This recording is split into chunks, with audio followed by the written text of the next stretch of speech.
skeleton suffers. No point in pursuing further.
Where could Bridewin be?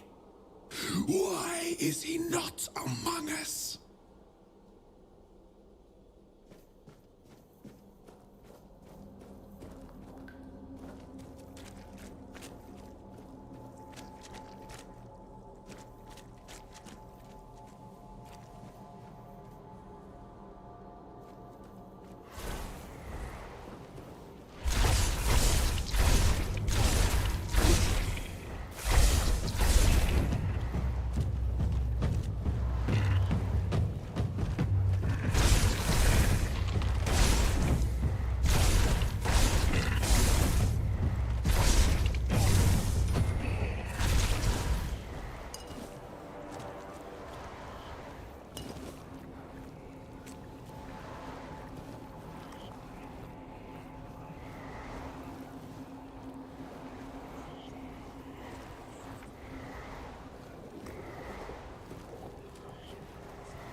There is no me.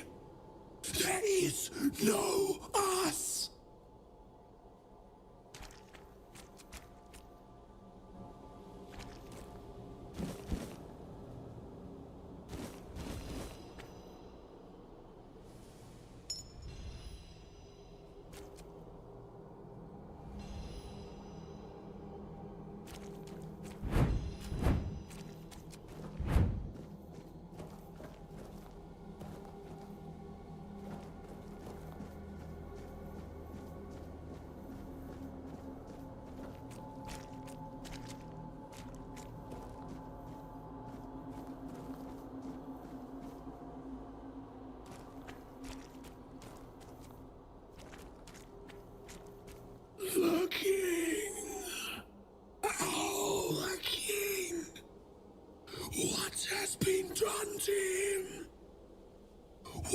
does it mean for us mere humans?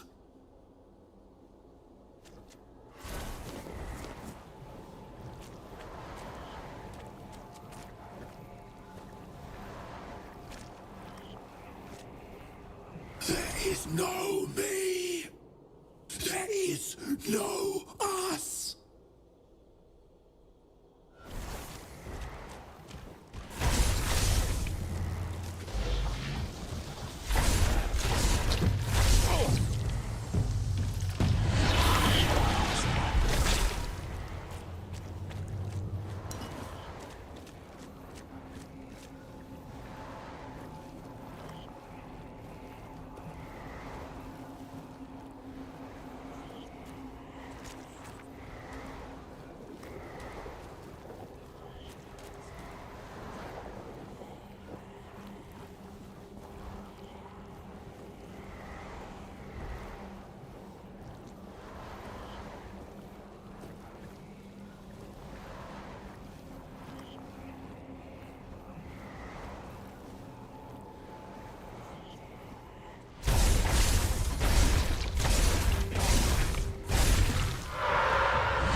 What a grim moment this is. I had hoped that poor wretch, Mallory, would be the last unfortunate trapped by the farce we created.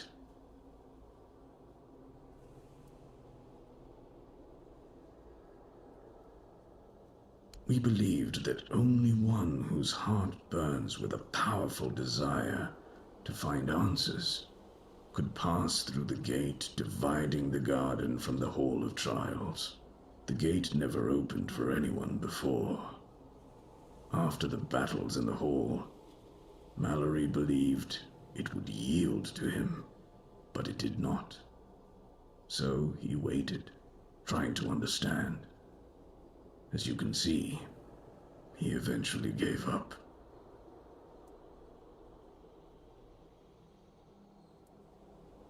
At a certain point, we reached an impasse. We realized we lacked an external factor. Someone with a different perspective, living matter with which we could collaborate. No, we were never certain he was the one we were looking for.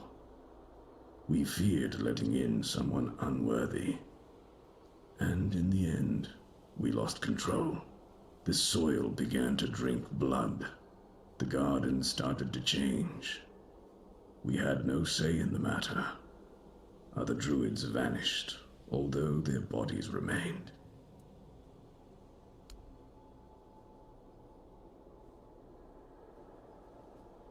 I believe the wretch named Mallory deeply hoped that you would be the one to end his life, and he was not mistaken. After all his waiting, something he hoped for finally came to pass. course, I should feel obliged to greet you at the very beginning. My name is Prydwen, and I am the last druid in this garden, and its last living creator. I know what this place used to be, but now the garden is tainted, like all of us. I assume this is the answer to the meaning we've been searching for. The first resurrection of Arthur shattered our understanding of the eternal cycle. It was beyond our comprehension. We needed to take a step back, and for that we needed a place of peace. The idea of a garden reminded us of the quiet murmur, and so we created the garden. We really believed that we could reinvent humanity in a world like that. Unthinkable. Even now, after so many years, the king was dragged back to the land of the living whenever humanity sought its legendary protector. It turned out to be abuse. To take the memory of a life so precious and full of potential and turn it into a cruel mockery, step by step, over and over, leading it to its inevitable degradation. Not in the way I expected, but yes, I have found the answers. The source of our doom is humanity itself. It's an infinite jest and the perfect tragedy of our lives. That which makes us human is a hindrance that complicates everything. We never truly know what we are or the nature of our lives until we succumb to corruption. Whether it is born of madness or the weirdness, the result remains the same. Only then does everything begin to appear as it truly is. This place is like a terrifying mirror, and so it will remain, unless something is done to change it.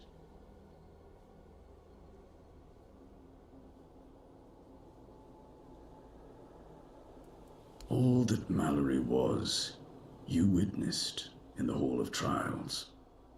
All that we created, you see here in the garden.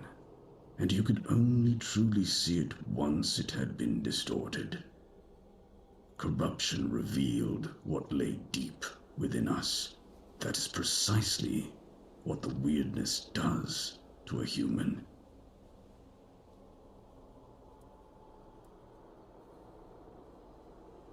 What has already happened cannot be undone. There is only one thing left to do, to bring it to an end.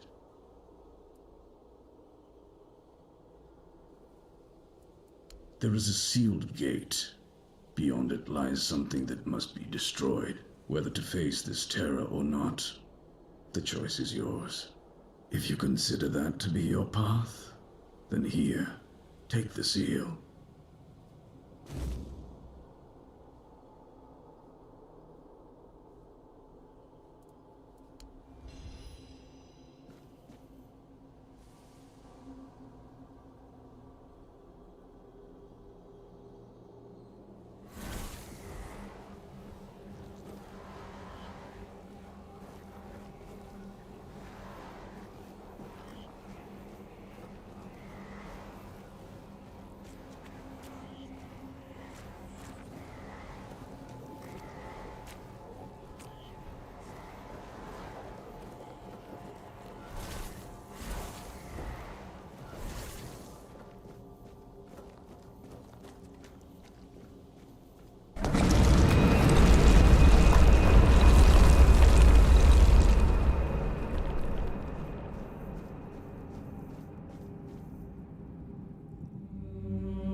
you have returned.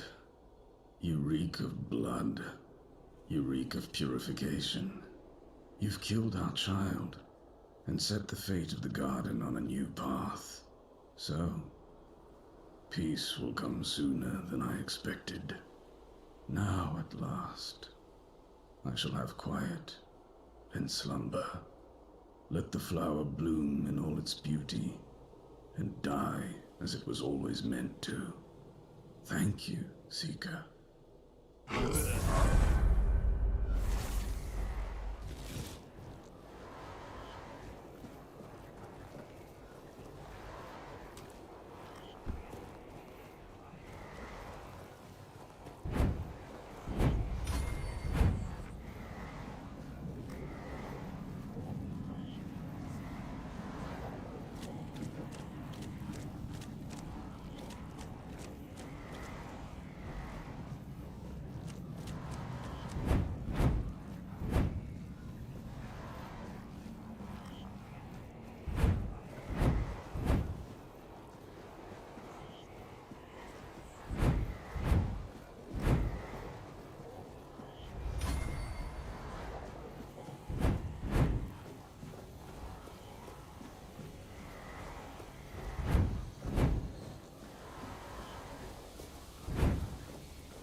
the horns of the south, the crown jewel of these lands.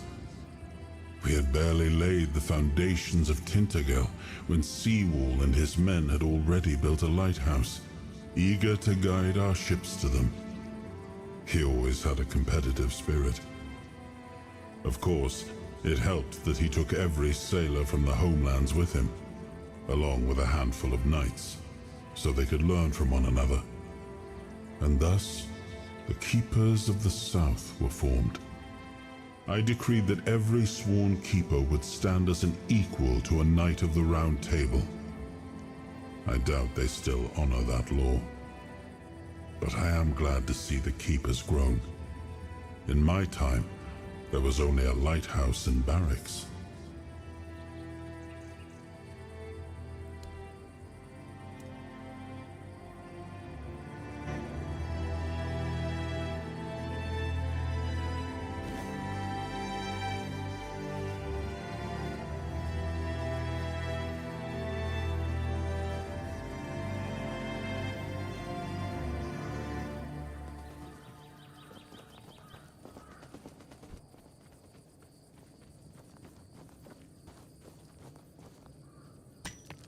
Oi!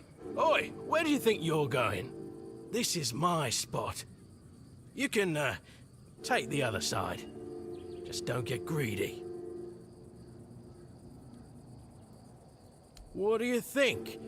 It's good material. Be a shame to leave it rotting in the ground. Doesn't hurt that it pays well, if the keepers don't catch you. But they're barely around anyway.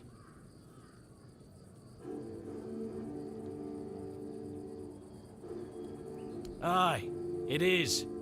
So what? It's just stone. Not like I'm chopping up the man himself. Maybe he'd be more respected if his entire bloody kingdom wasn't in a shambles. What kind of king leaves no heir, only to show up now and then, wave his sword and fix nothing? This statue's done more for me and my family than Arthur ever did.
for anything.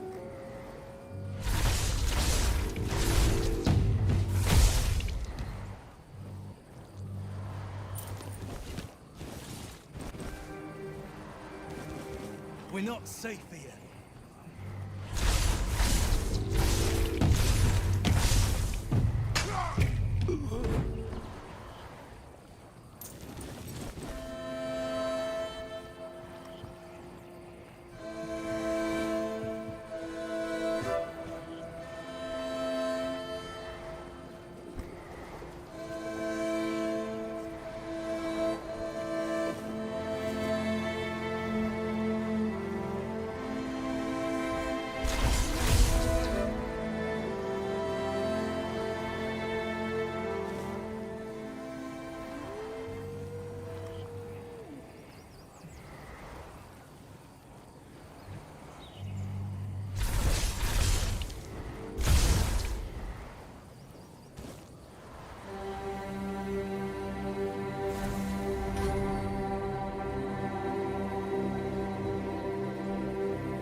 Show yourself!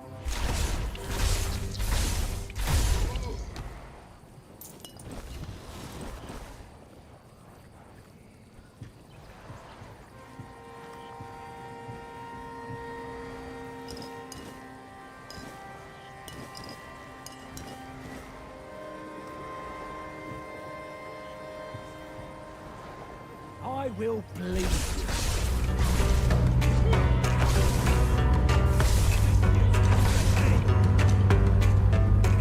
Will they?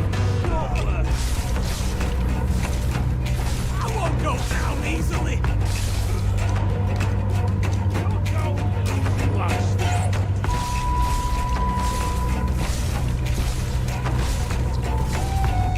Ah, that's all you've got.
made a big mistake.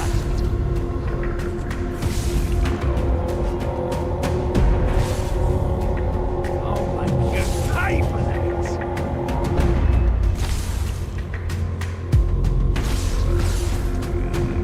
Is that supposed to work?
So much for a secluded cave keeping visitors away. Seems like there's no one on this island to hide in peace. Ah well, since you're here, I have an important question. Do you have any food?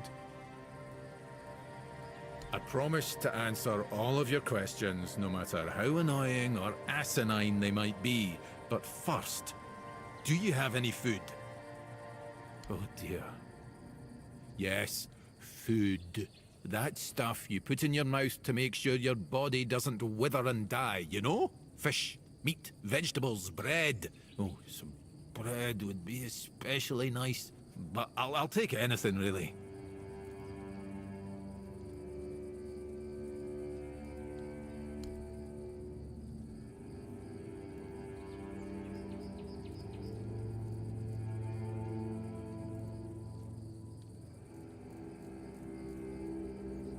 Thanks. I'll be forever indebted to you. But don't expect much. The only payment I can offer you is seashells, or, you know, access to an infinite well of ancient druidic wisdom. I'd rather you choose wisdom. I threw out my collection of seashells a few days ago after I stepped on them with my bare feet. Much better. Time for a nap. Oh, except you're still here. Oh no, don't tell me you still have questions. My name is Drest, and I am the local hermit. I don't understand your skepticism. I live alone, in a cave, collect seashells, and occasionally talk to crabs. What else could I be? But didn't you know? There are no more druids. The mob rounded them all up, stuffed them into a giant wicker man, and lit a fire. Their screams could barely be heard over the roaring flames, but the stench of the burning flesh easily overwhelmed the smell of blazing wicker. Its glow painted the sky in reds and yellows for the entire night. Some years ago? I'm not sure. I don't remember. Can we change the subject? I'm sure there are more interesting things we could be talking about. Well, I live here, obviously. The same way you did, I presume.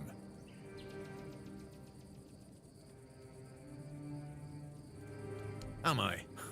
That's odd. No one ever accused me of that before.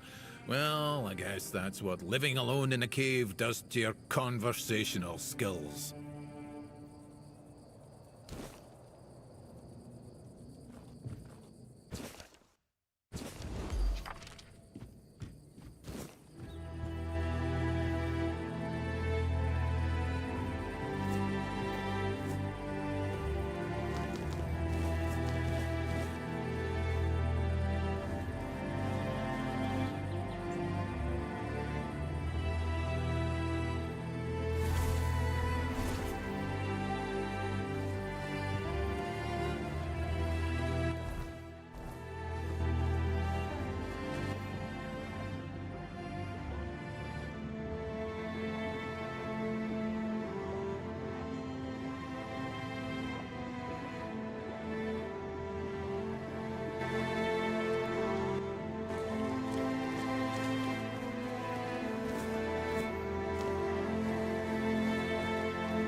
buy something or bugger off. Unless you've already bought from Orla. Then just bugger off.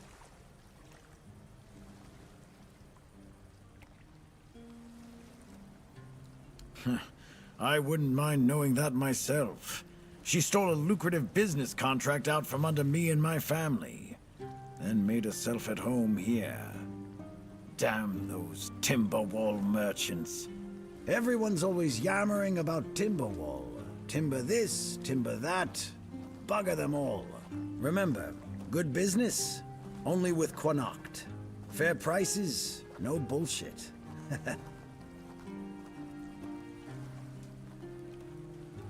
I just told you, a business contract. It's an agreement. Two sides. One sells, the other pays. Sometimes you can also exchange material goods. A barter transaction. But anyway, it fell through. The captain'd rather deal with that woman. Good riddance to him. Well, it's all water under the bridge now. Yes, Connacht. From a merchant family, to be specific. Though I've always wanted to join the Royal Geographers. To chart the uncharted. But I broke my leg. Badly enough that I couldn't travel anymore. You've never heard of them? They're a guild of explorers, dating back to the Age of Legends. They travel across Avalon, documenting all the lost and forgotten places. Crawling through hidden caves, discovering old ruins. That's what LSA and I dreamed of. Though, only one of us got to live it.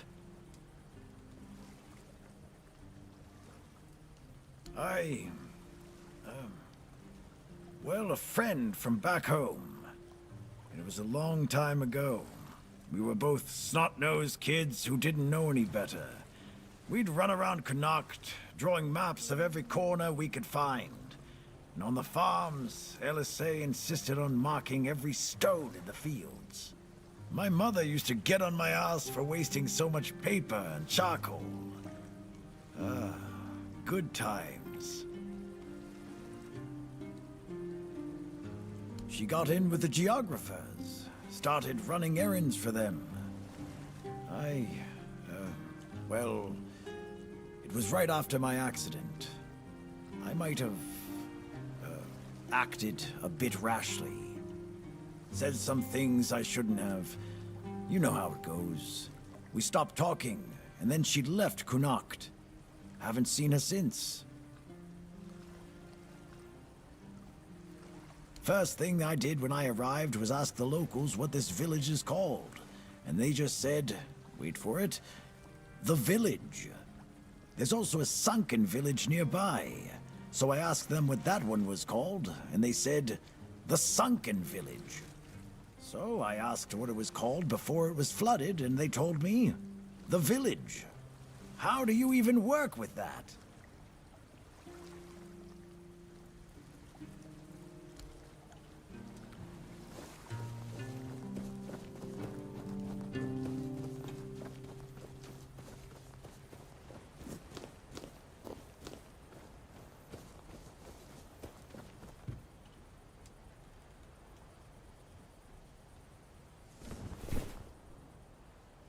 What do you want?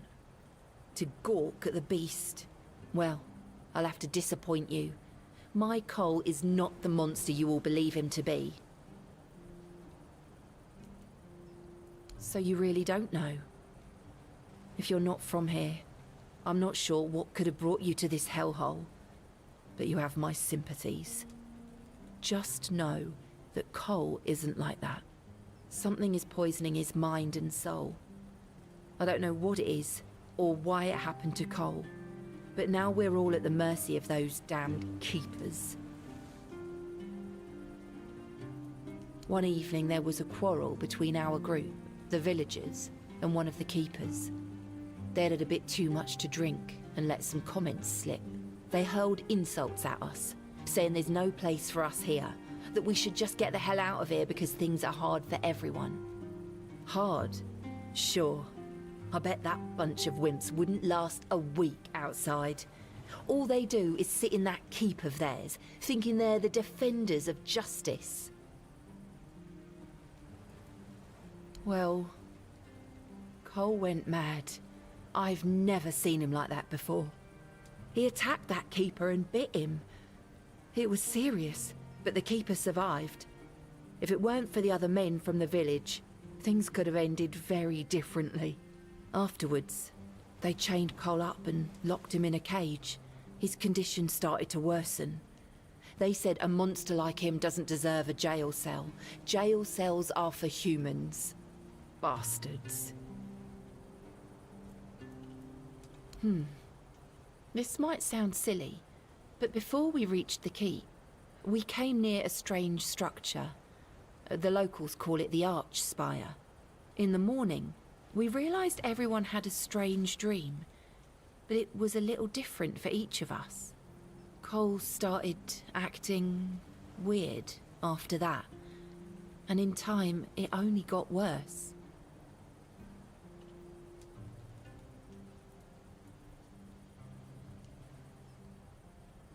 We set up camp near the Arch Spire. We hoped that bandits wouldn't dare to venture into a place like that. Well, now I know why we could have been right. With everything that's been happening lately, I'm ready to believe in every strange thing in this world.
Be careful out there.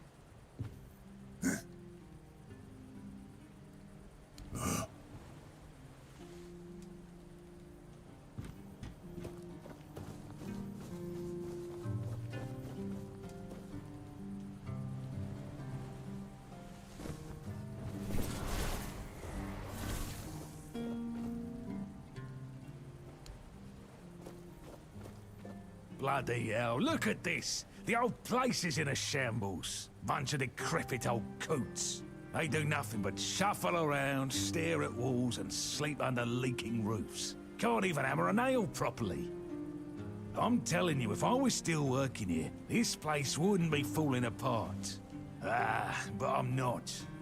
Oh, shite. I can't even stand to look at it, let alone live here. And who are you? What you want? You another one of Durar's freeloaders? What do you take me for? A senile old idiot? I know that my boy keeps sending all of you little pissants to snoop around his old man. Oh, how worried he must be. Ho ho. How did you all get it into your stupid heads that I am ill, huh? That's bullshit. Everyone's going on about how old Gabon's gonna keel over any time soon. And me, I'm old enough to know what I'm talking about. I served my time, I've lived my life, and now you can all kiss my ass. So there.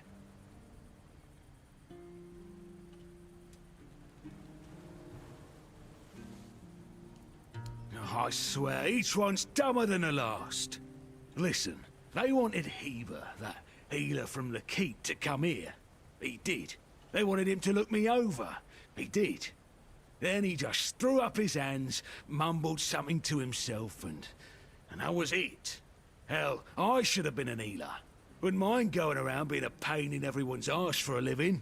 These herbs, no idea what they're for. Heber said he doesn't know what's wrong with me, so there's no illness. I'm fit as a fiddle. Good thing that at least the one guy who hangs around, Finley's the name, doesn't nag me all the time.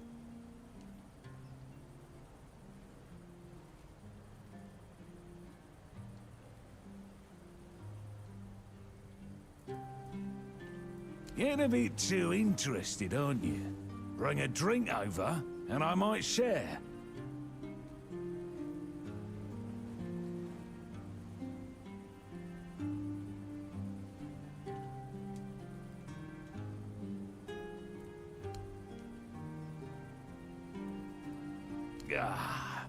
So, what was your question?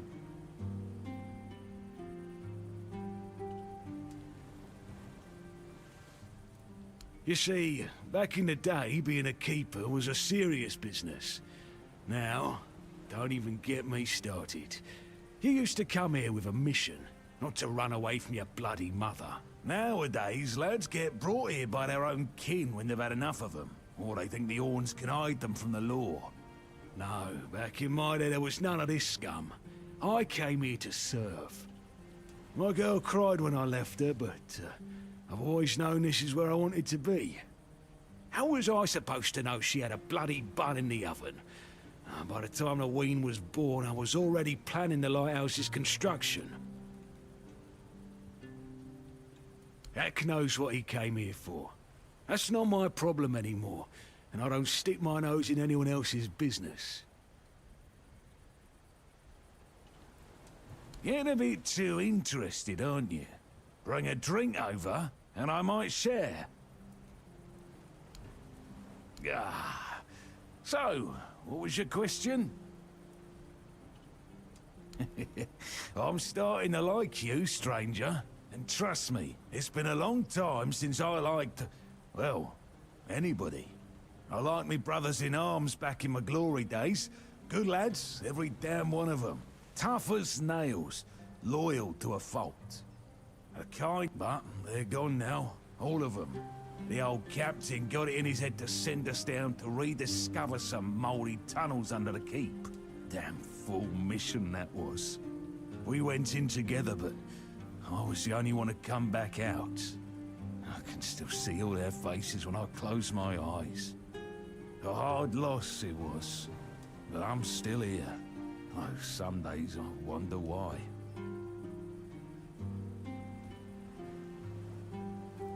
What's with all the questions? Get me a drink and maybe I'll consider talking.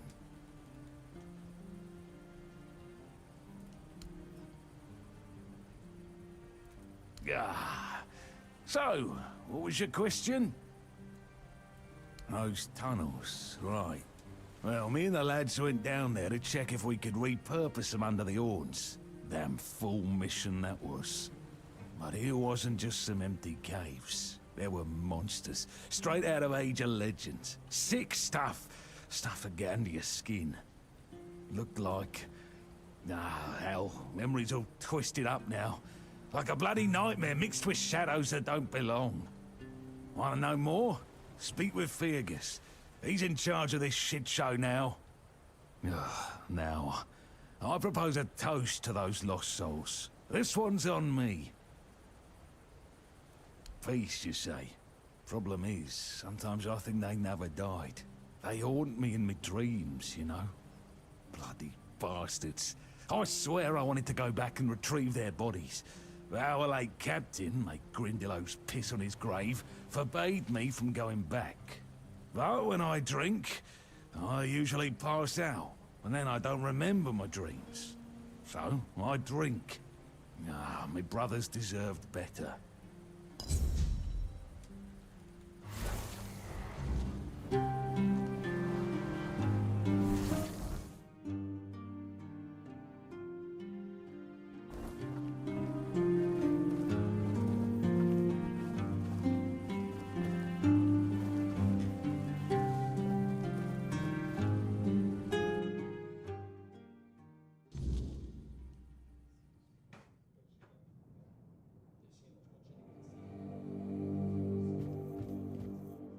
Who are you?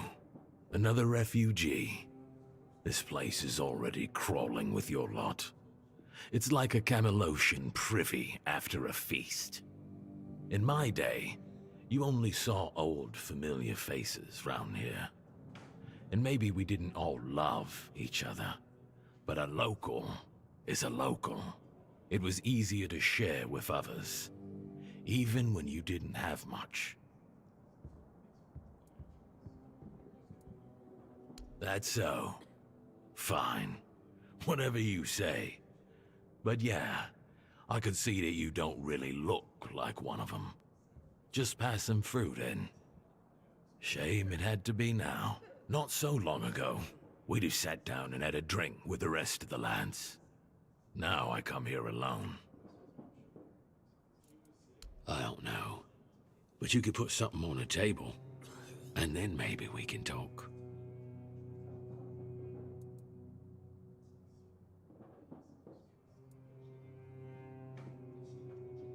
Thank you. That's better. We used to come here, the three of us. Me, Berg, and Finley. But lately, something's gotten into Berg, and it all kinda fell apart.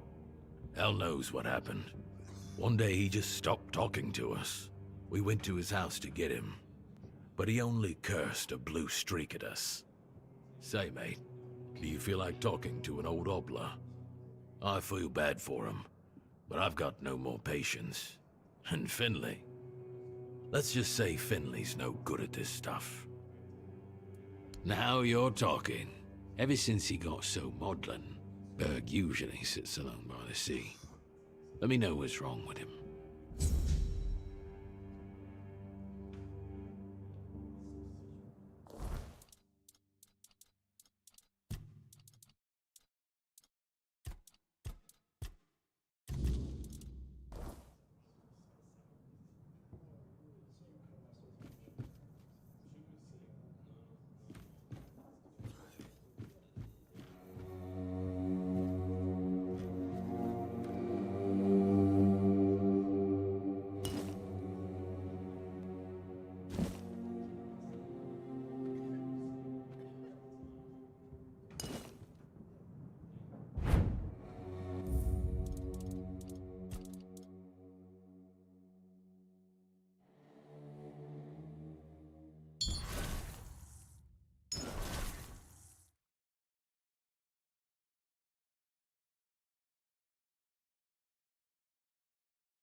Who are you?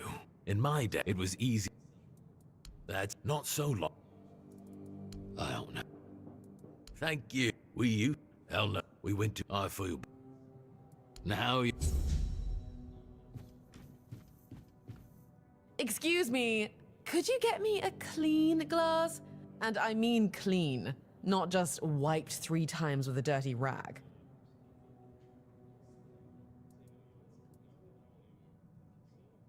My name is Alyssa Murray, and I'm here with my husband, a very important cloth merchant. But surely you must have heard about our family. Not to brag, but we are rather prominent. I am famed amongst Camelot's courtiers for throwing the most magnificent feasts.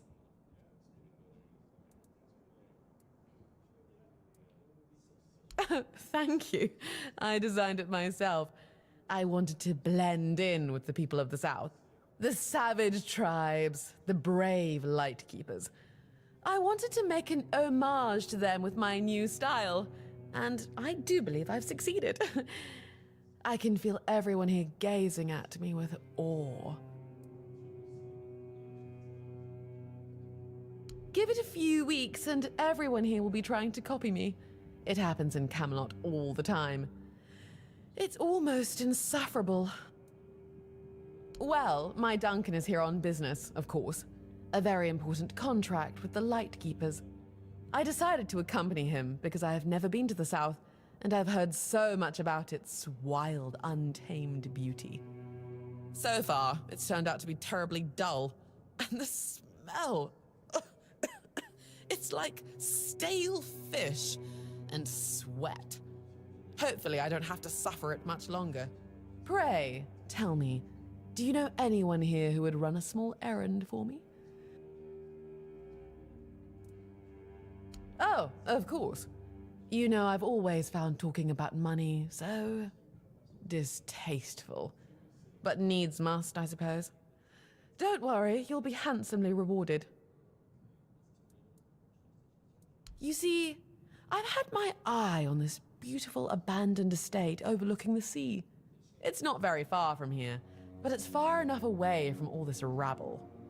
If we stay here for a while, I need a place for myself. You understand that, right? The problem is that the manor appears to have some occupants, not legal ones, mind you, who need to be evicted. Forcibly, if there's no other way. You'll do it for me, won't you, dear? Splendid! I can't wait to start decorating. Maybe something nautical, to go with the sound of the waves crashing on the cliffs? Or do you think that's a trifle trite?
Hello, child. You look competent enough. I can see that you're not of noble blood. Oh, no need to tell me that. I've tutored the children of aristocrats from all over Avalon. Fortunately for you, my opinion of them is not particularly high. Oh, and you don't look like one of the locals. Are you a visitor? Or an adventurer?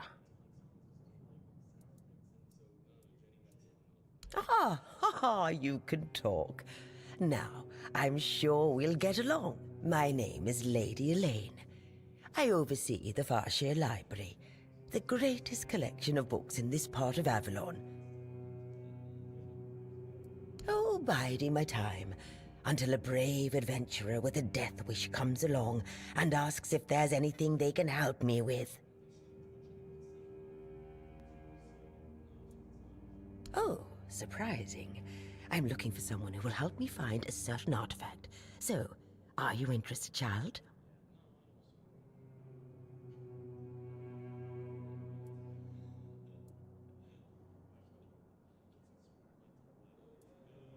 I came to the Horns of the South because I found a fascinating book. It referred to a certain object, a figure most likely, which has the ability to dispel the worriedness like a menhir can. Apparently, it can be found on the ship called Andraste, which sank over 100 years ago somewhere in this area. However, when I asked those nincompoops about it, they just laughed at me. They said that the Andraste wasn't carrying anything of value, and even if it was, they wouldn't freeze their butts off in those chilly waters.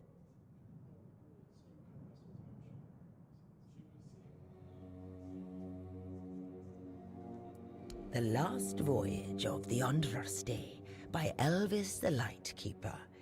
He was one of the more notable keepers. In his waning years, he became an adjutant to Captain Lex. But it's best if you read it yourself. You can read, can't you? But just be very careful. This is a very rare publication. Read it very carefully, and after you're done, come to me, and I'll tell you more. A deal?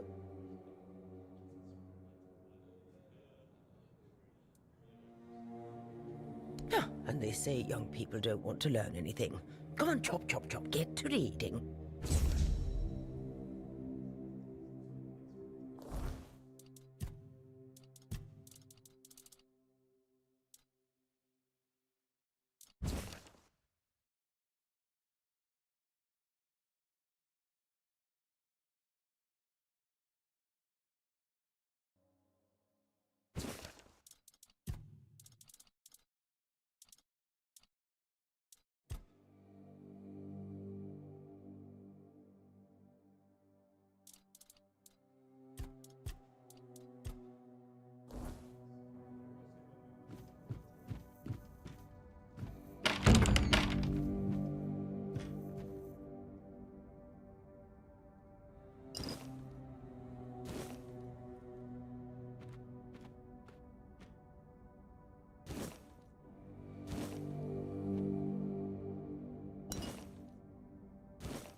Did you hear about the captain's lockdown?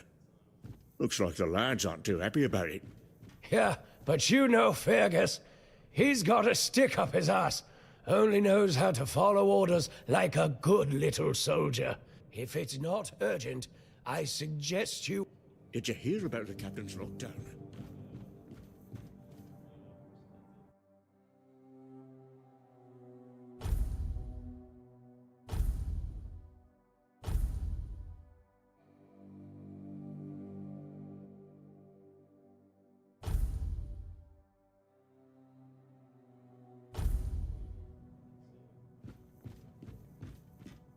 You don't have to hide.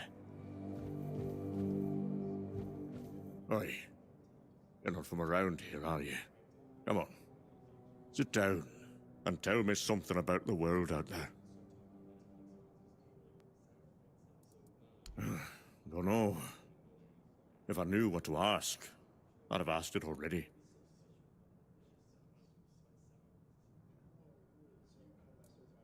Now that I believe. Everywhere's a mess, even here. I remember when we were held in the same regard as Camelot. Look at us now. They're taken in wimps. It's nothing like the old days.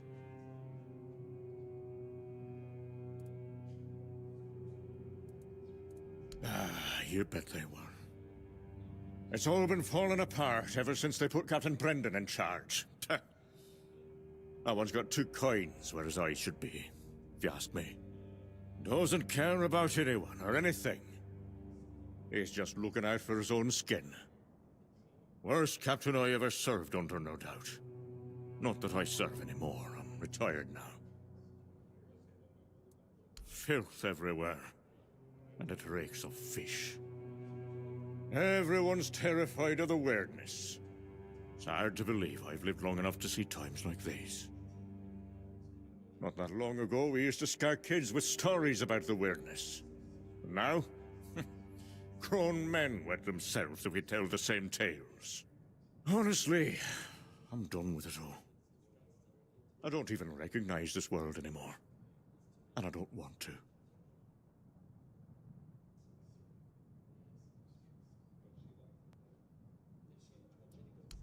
Don't even get me started.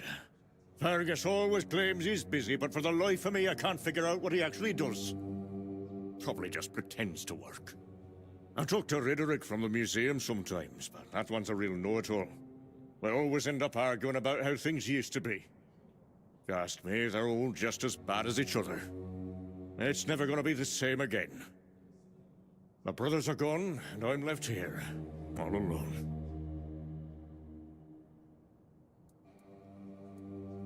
We had a beautiful tradition. Choosing new keepers was done differently back then. You had to lie down and sleep in a special spot, but that's all I'm gonna say. It's a secret, and it looks like it'll die with me.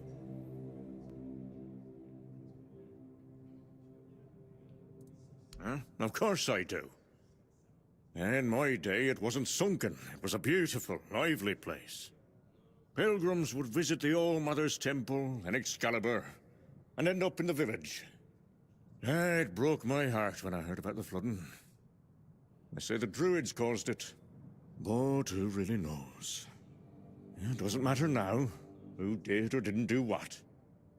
It's over, that's all. Now go on, leave me, like everyone else has. There's nobody...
You really shouldn't have done that.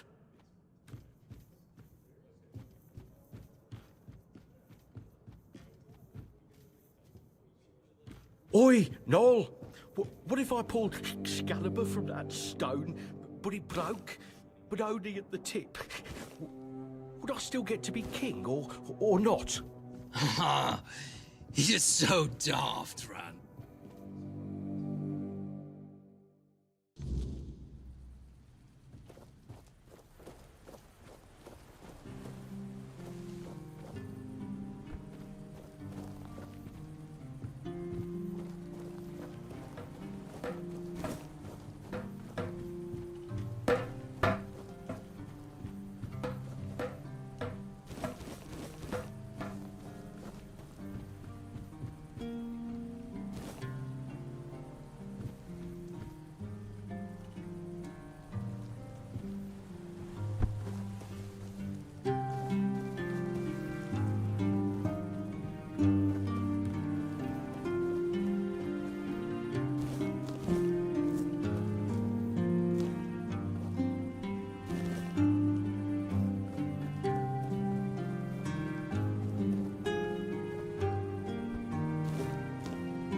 Wish Morris were here with me already.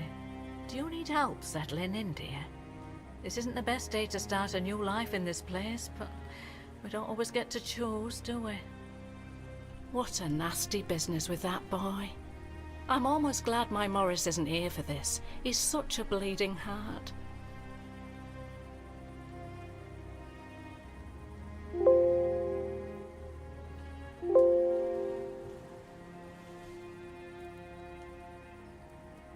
Oh, I'm not sure, love. I don't move around too much. I just heard about that fight with the road keeper, and now poor Cole's locked up in a cage. Him and Patrice make such a lovely young couple. They remind me of Morris and me when we were their age.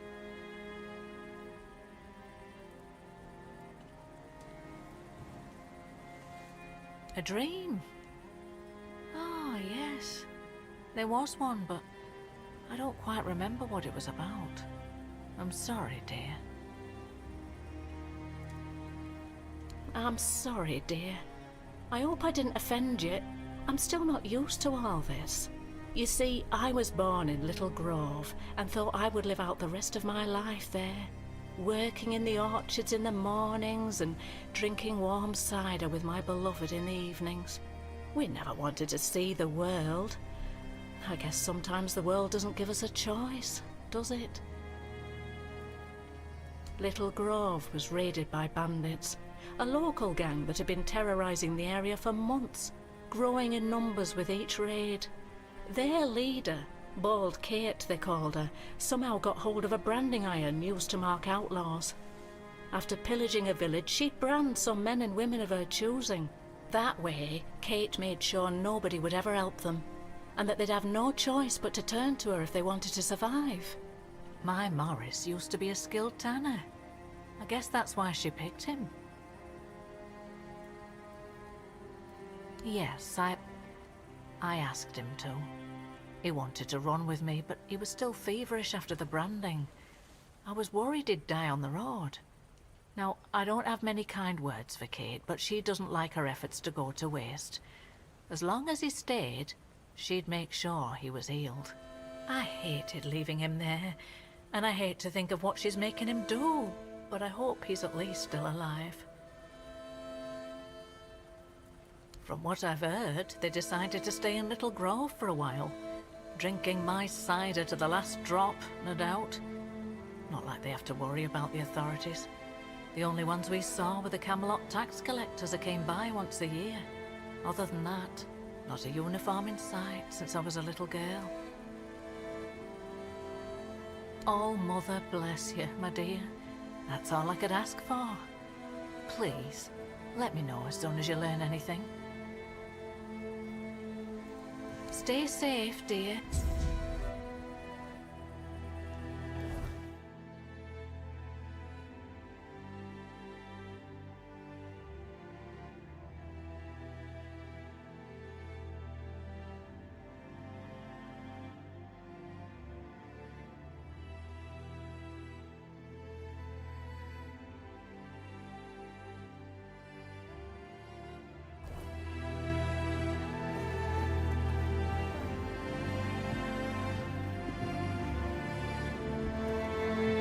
Just passing through.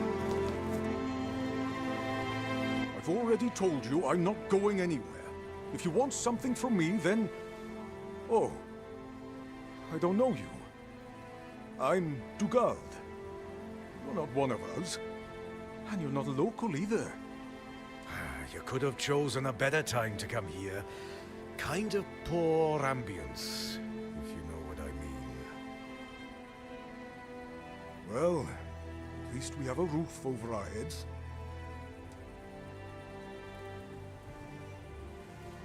What? Ah, yes.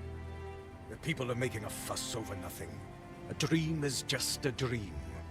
No need to dwell on it. Yeah.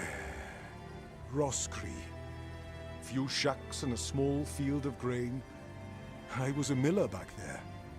My daughter married a good, hard-working man. Eventually, I gave them the mill. Still helped around, but wanted to let the young folks learn how to work there. Then this kid, Frank, came along. Everything seemed to be going pretty well. Of course, something happened. Life here can't just be bearable. Oh no. Everything has to get screwed up somehow. That's the way it goes in this cursed land. My dear Trina and her bairn. They got caught by a weird beast.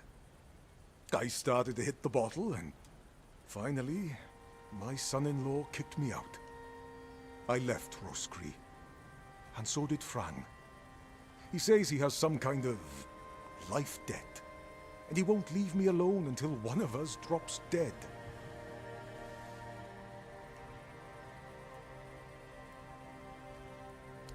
I'm sorry too. To be honest, I'm a bit confused about what's going on. Usually it was me who yelled at everyone, and now I feel like a drudge. And this nasty thing with Coll. Poor lad. Shouldn't have ended like that. He and Beatrice got along very well. Let me tell you something.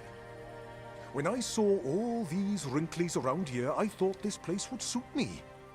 But then all this shit happened. I suspect we won't stay here long. My boy Frang and I came here with the others. We left our village because we had to. Well, I had to. But Frang is a good lad, so he came with me. I took him in, you know. Found the poor sod at the mill, sleeping in the hay. He was chilled to the bone back then, but I could tell he'd be a strong lad once he thawed out. He used to help out on the farm. He's young, but he already has a couple of tattoos. Tribal ones. Means he must have been cast out of the Del Rita.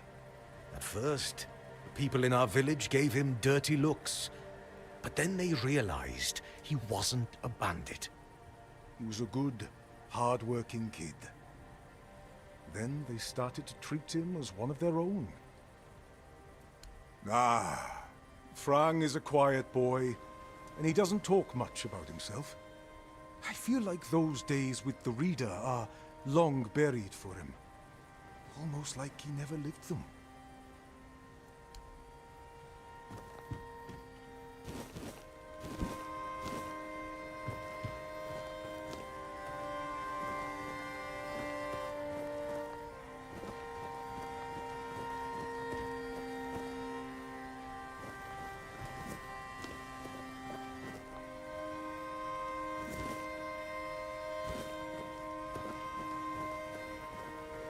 They said it would get easier. Something happened. Frang listens.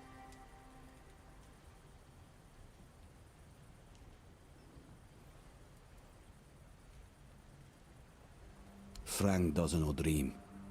Frang calls them visions. And yes, Frang had one not long ago. Alone, surrounded by wolves. They were no aggressive, so Frang felt no fear. It was they who feared Frang. Then, I caught the scent of blood and followed it. But I didn't reach the end. The vision stopped. Now, Frang waits for the next one, to see what's ahead. I'm not from anywhere. Frang is attached to nowhere. I found a home with Dugald. I owe him a life debt. Frang was never a dull reader. Not without a name. Without a name, you are nobody in the tribe. Like me. And if that lasts too long, you must leave. I left and became Frang. Frang. A name, and not a name. Nothing happened to Frang. A stray taken in by a miller.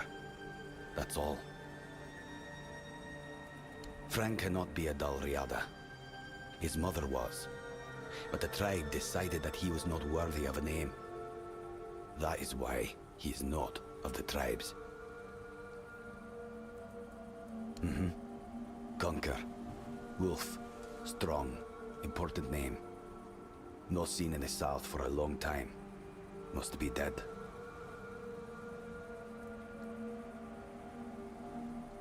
Frang never met the keepers, but the unnamed boy did. Once, a few of them, many years ago, we fought. The unnamed boy survived even though he showed fear. Shouldn't do that. The keepers approached the camp of the boy's people, but that past does not belong to Frang. I'm Frang. A place without a leader. As I see it, I will finally fall apart. One way or another.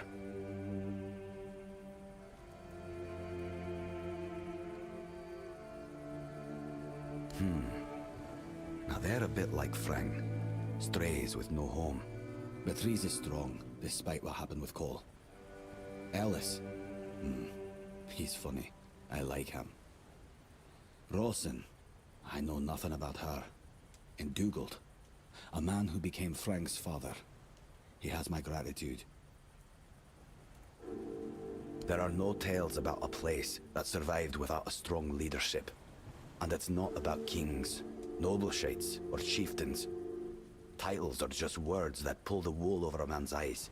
What's needed is a strong soul with a strong name. And their names mean as much as Frang's. Which is to say, nothing. Pfft, don't bother.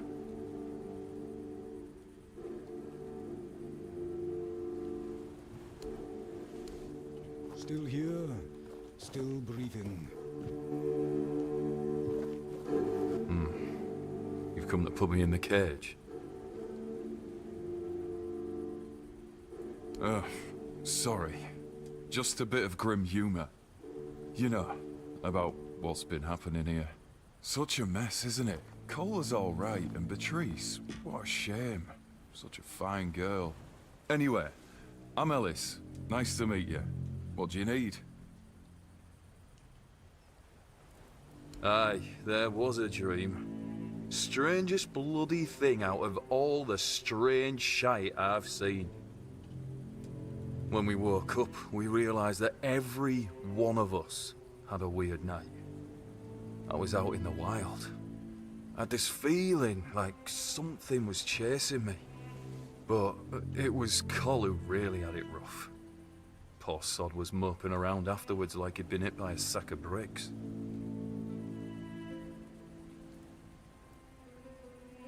No, he didn't talk to me or anyone else in the group.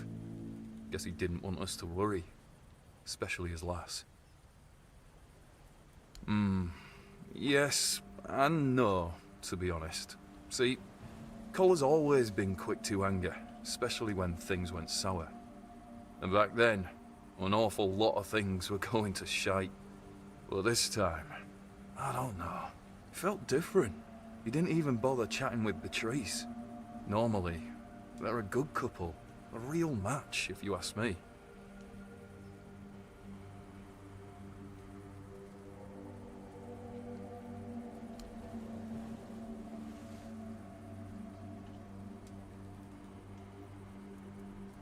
Frank, that boy is golden, I'm telling you. Smart, nice, quiet though. He keeps his head down. Only once did I see him angry, and whoa, that was something. I thought he was going to kill me on the spot. That was back on the road, right after we met. We came here later. He sure did. I nicked Dugald's roast squirrel. It was the last one. Supposed to be his. But I forgot. I felt really bad about it. Normally, Dugald would tear me a new one. You know how it is. Miller's blood runs hot. But when Frank lunged at me, Dugald was speechless, completely shocked. Cole had to calm Frank down. Cole was a great guy. Frank, a thief? Nah, not a chance. He's got principles. Frank's not just your regular Avalonian kid. He acts differently, like he's not from here. If they were to hang him, I'd take his place. Well, no I wouldn't. But you know what I mean. Frank's a good one. Truly.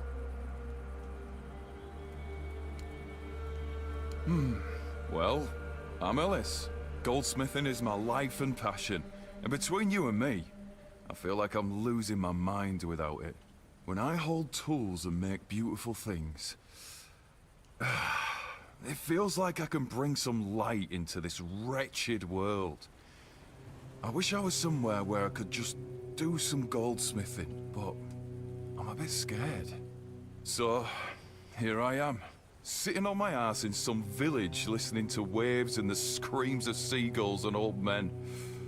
Nothing to write home about, even if I still had one. I was working as a goldsmith in a group of, let's call them business people. I was once traveling with a caravan that got attacked by him. Their chief was a smart guy. The moment he heard I was a goldsmith, he knew what to do with me. He got me converting all the jewelry they stole into new pieces. Do you want to hear what I did once? We went to Timberwall. The gang wanted to rob some merchant's house. We holed up in a seedy tavern and waited for the right moment. Then, one night they broke in. Came back with a whole load of trinkets. Beautiful stuff. The moment I saw it all, I instantly knew what I wanted to craft. They gave me a couple of days. I tinkered for a bit, and then, ta-da! Brand new merchandise. After I was finished, I dressed myself all nice, went to that merchant's house and went, "Good morning, kind sir. I'm a goldsmith. My work is renowned in all of Camelot. Would you be interested in what I have to offer?" You know what he said? "Of course I would." That nonce bought the entire lot, even though I inflated the prices like a street peddler. And when I came back, the others couldn't believe their eyes. I thought I was gonna keel over. I miss that.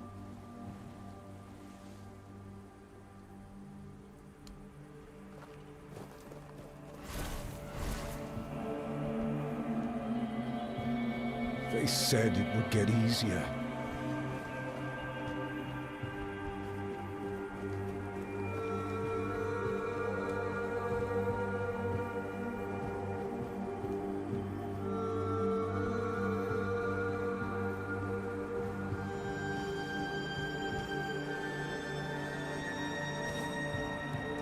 The sun doesn't rise the same.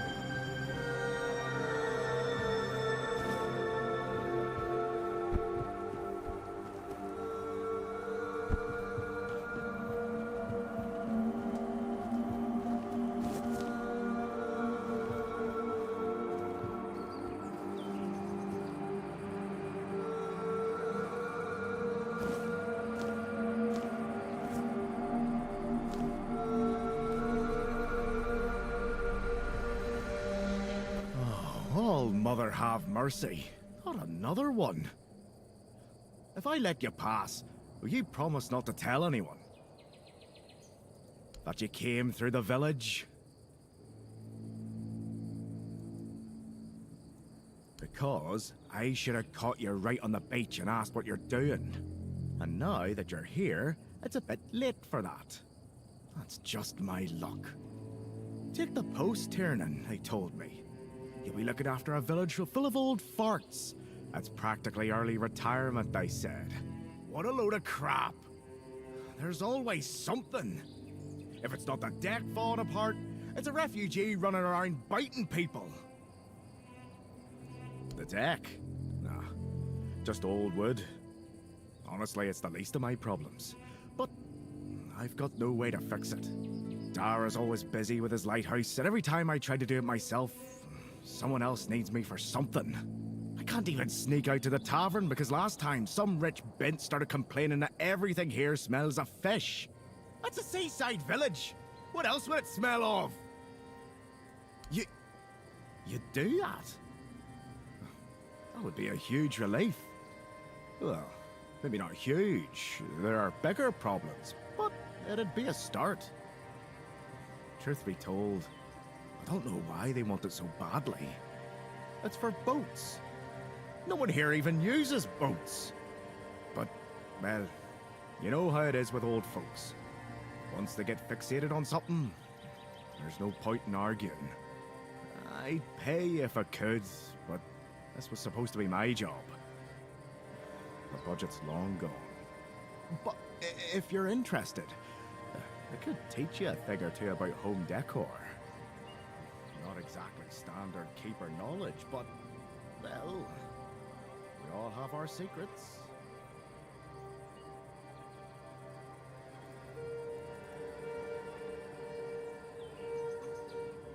Surprised? Can't blame you. This might sound odd coming from someone stationed in a glorified fish bucket, but I've got a thing for furniture. The only thing more mismatched than the barracks around here is my career choice. But, yeah, I like imagining places where things fit. Where chairs don't wobble, tables don't look like someone hacked them together with a dull axe, and beds, well, beds don't feel like they're plotting your murder while you sleep. Not exactly a secret I broadcast. Most folks see me as Tiernan the Grumbler. But hey, we've all got something that keeps us sane, right? Mine just happens to be daydreaming about nicer chairs.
Where you're going.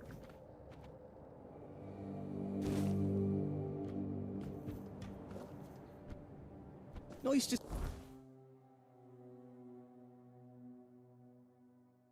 You.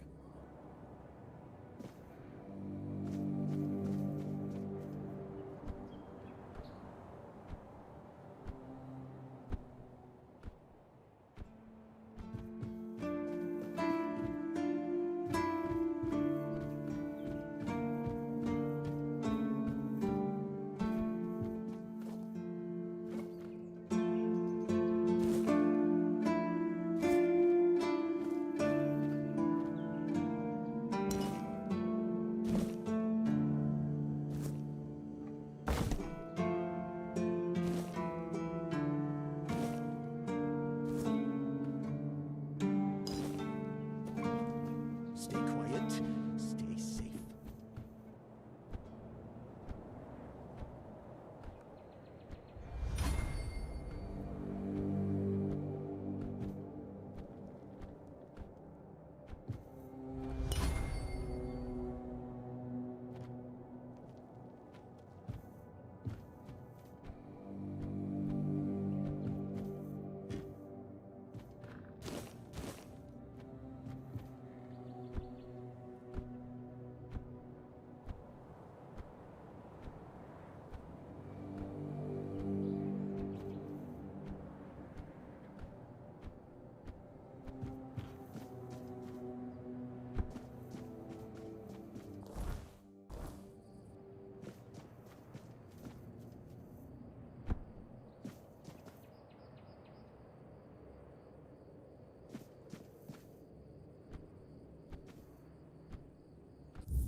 If I just stay put, everything will be just fine.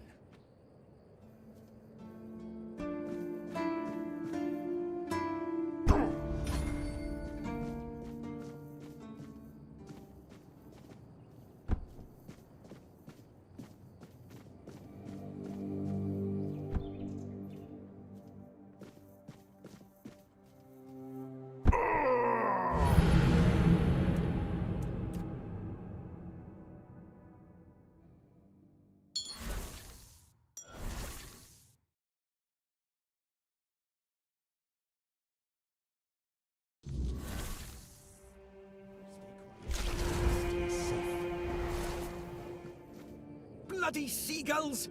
Can you hear me, you flying vermin? Just try landing here and I'll pluck your asses clean. A keep by the sea. What a great idea that was. And what do you want? I'm fixated. Me! Oh, you didn't see what they did to me a week ago. I was just standing watch as usual, and then, suddenly, splat. A dozen of them flying overhead, screeching, shitting and whatnot. So, I yelled what I think about them, shaking my fist. And then another 4, splat! And they kept screeching. I tell you, they're laughing at me. I spent all night cleaning my armor.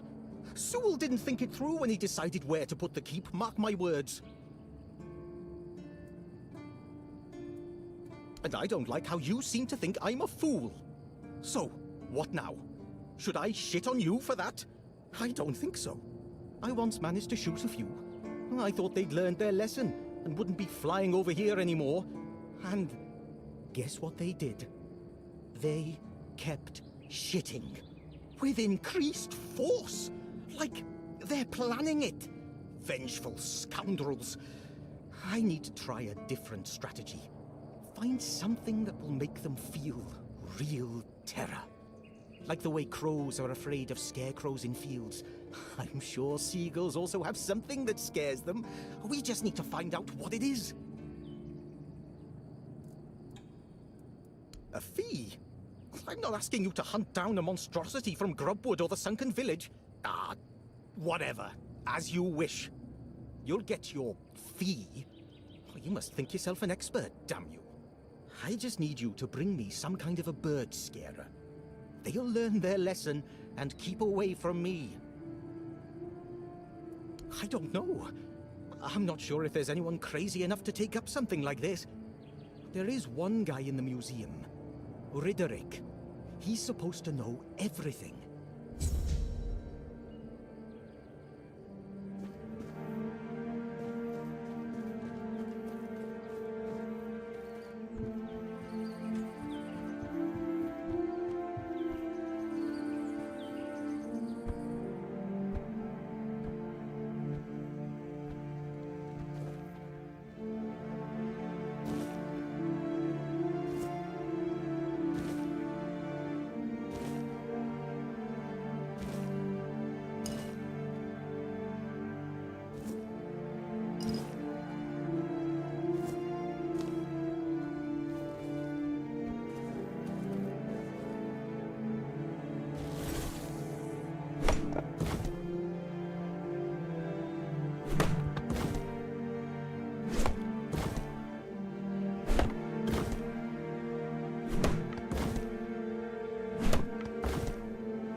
If you're here to see the healer, don't bother.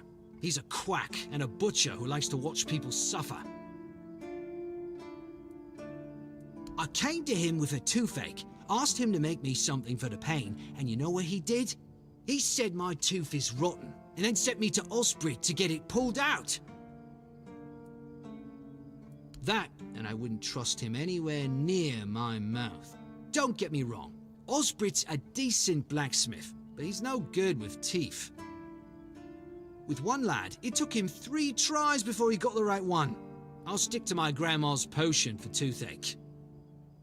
Or I would, if Heber would stop being such a dick and make it for me. Heber took the recipe from me. And even if I had the recipe, I'm no good at mixing that stuff. Said if I don't know how to make it, I shouldn't have it. And that he doesn't want some questionable homebrew medicine spreading through the keep.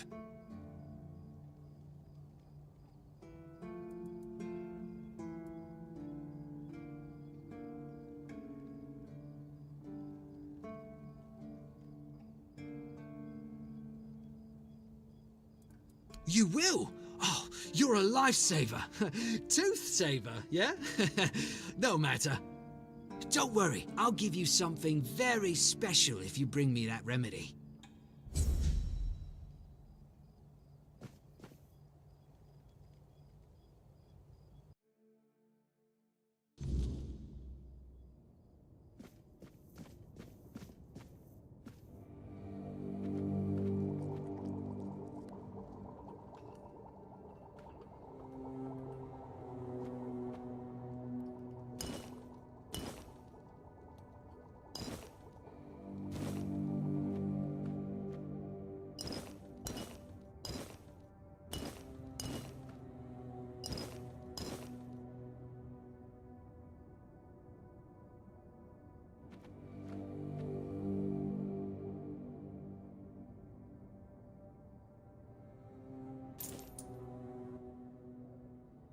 Oh, sorry. Do I know you? I'm terrible with faces. Either way, glad to make your acquaintance. I'm Jan Heber, a physician raised in Camelot and trained in the Royal Academy. Why would you, though? Don't you have better things to do? Aha, got it. So you're up for work not out of the goodness of your heart, but for your own selfish plans.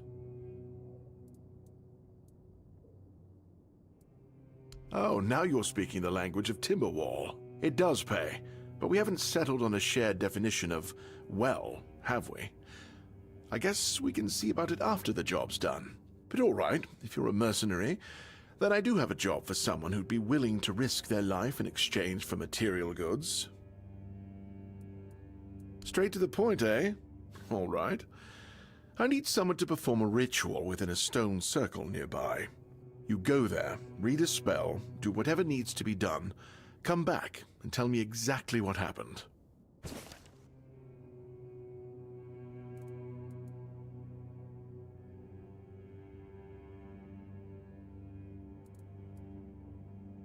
Is some local witchcraft I've been trying to make sense of. I guess I'll find out when I try it. Experience is the best teacher. Don't worry, I'm not testing anything on the others. Graham the Mad, a great Camelotian physician, used to say that a real doctor would never give his patients something he hadn't tried on himself first. A wise approach, which I follow myself. Oh, that was unexpected. Here, take it. What will happen, I have no idea, but please tell me, if you live to find out.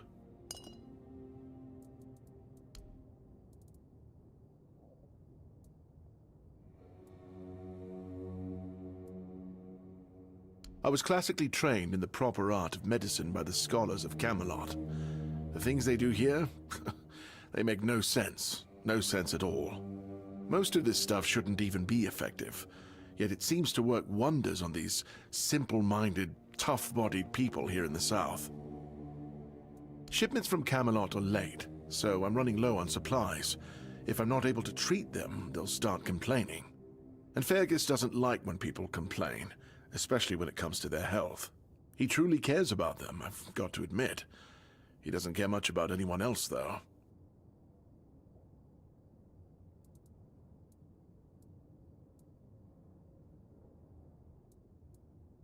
In Camelot, maybe, but this far south? Nobody cares. I've spent my entire life digging through scrolls and books in pursuit of their knowledge. I've been reading about their rites and the descriptions of their rituals. Look, I'm sure they were onto something. They knew much more than we do, but it feels like there's a veil wrapped tightly around that knowledge. It's like I need to find the right spell, the right ritual, something that will unwrap it for me. What do you think? Do I look like a mystic to you? A shaman? A village witch? I don't think so. Otherwise, I'd have a lot more to worry about. If you're looking for answers about things like this, you should consult the literature on the subject. Though I can't say I'd recommend it.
Lanzo knows very well what he must do.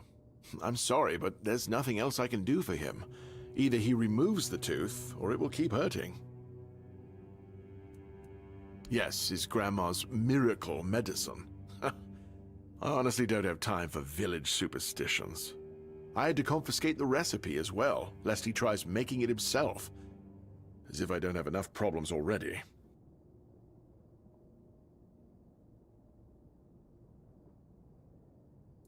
No, I thought I made myself clear. If you want an excuse to drink yourself to oblivion on moonshine, just drink the moonshine. No need to add other potentially dangerous ingredients. Well, to be fair, the base recipe is pretty harmless. But what if someone decides that if they don't have carnation, it's perfectly fine to substitute it with devil's snare, since the color is more or less the same? Or sage with wolfsbane, because, you know, leaves are leaves. I'm sorry, but unfortunately I know these people well enough not to trust them with something like this. What? How do you... You know what? Fine. Do whatever you want. But if it causes you to shit yourself for 3 days straight, don't come running to me.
Lanzo...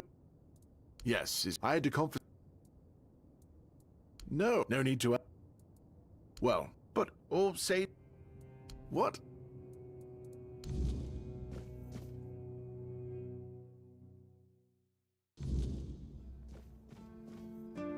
you're back. How's the remedy?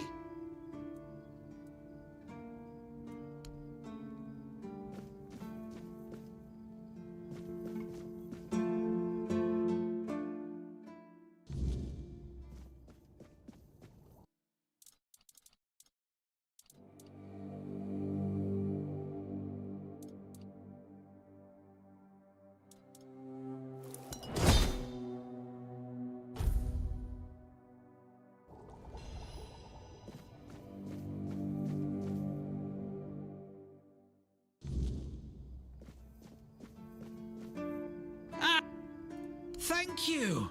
I'll finally be able to eat something. Here, take this as my thanks for your help.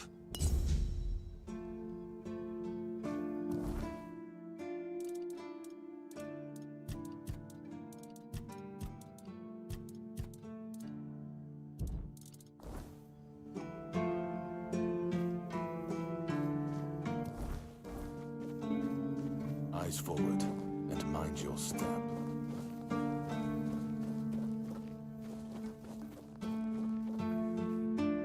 Blessings upon you, stranger. May the word always resonate within your soul.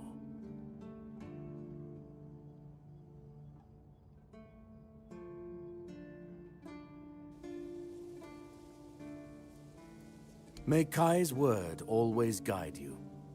In the word, you will find solace.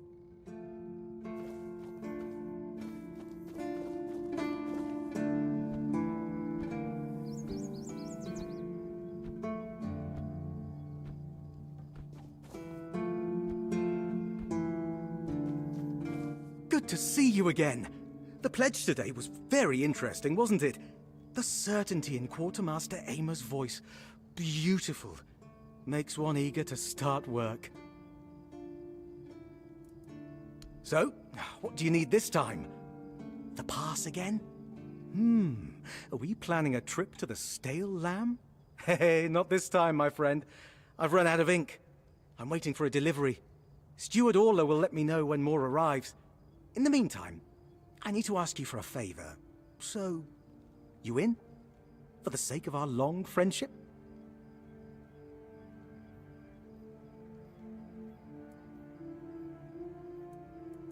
You do know it needs to stay between us.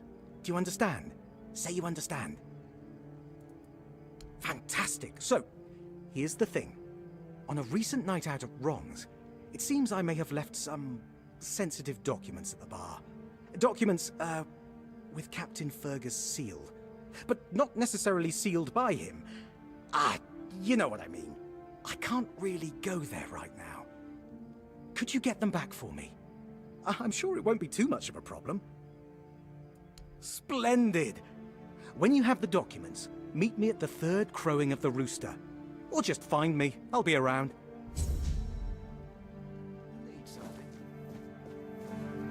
You all right, newbie? Have you been to see the refugees? I can't believe poor Cole was put in a cage. I don't see how it's all that complicated. An innocent man was sentenced to death, just because he wanted to protect himself and his wife. And Mahon's wound isn't even that deep. It's just one man's word against another. And Cole, an outsider, dependent on the mercy of our superiors? He didn't stand a chance of winning this. The refugees don't trust us, and it's no wonder. It shouldn't be like this. Frankly, I think Mahon brought it on himself. They shouldn't have put that poor man in a cage. Wait, if you meet Patrice again, please give her those flowers.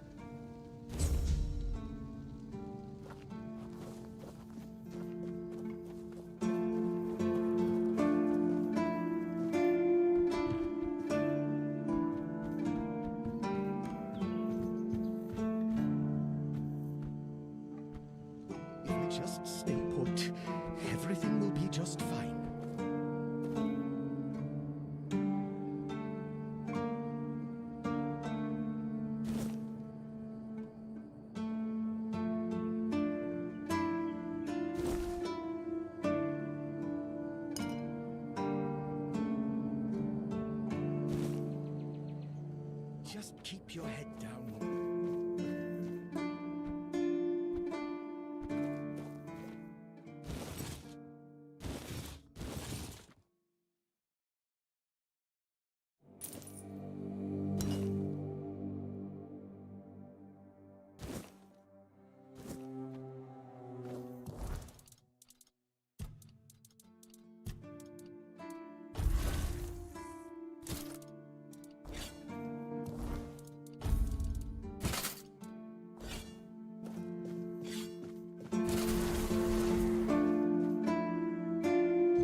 Were you at the pledge? I didn't see you.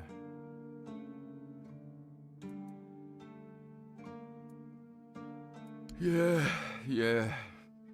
Victory over health. Honor over life. Yeah.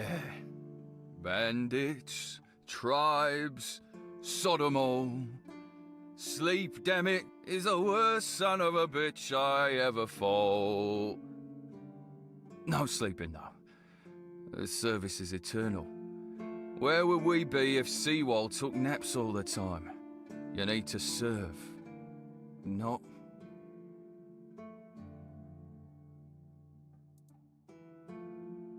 I shut my eyes for about 15 minutes every day, sometimes 20.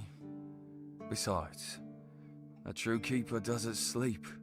He keeps watch. The Old Mother will reward me after I'm dead. But I'm not gonna lie. That potion from Eber, our physician, works miracles. You could stand on the walls all day and night and not even think about closing your eyes. What? Listen, pal, I never asked. I just came in the evenings when I was getting sleepy and took it. And then Jan put it somewhere else. Keeper's Vigor. Good stuff.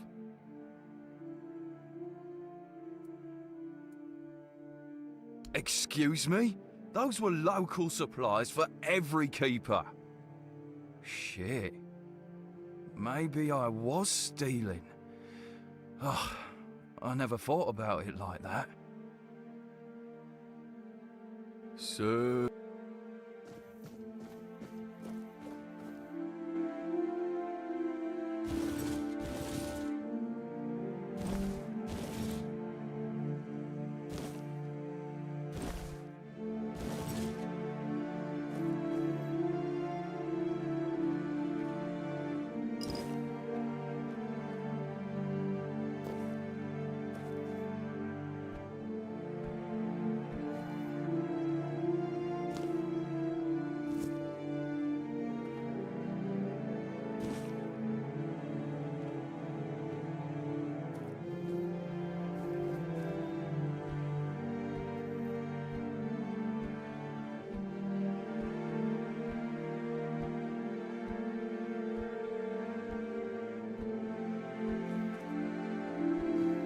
Attention, the better.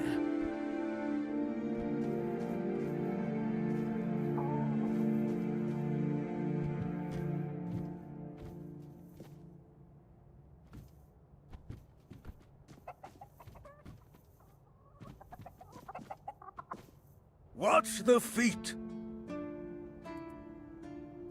Your feet! And my priceless seedlings! I swear, your nosiness will be the death of you.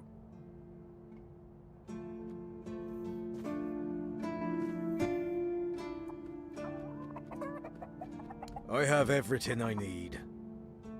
And you, the fly in the ointment. I'm Owen, and this is what I do here. It's safe. I can keep an eye on it, and I can chase off the seagulls. And when the weirdness comes, and the dead start rising up from their graves, then a rooftop garden will be much safer than one on the ground.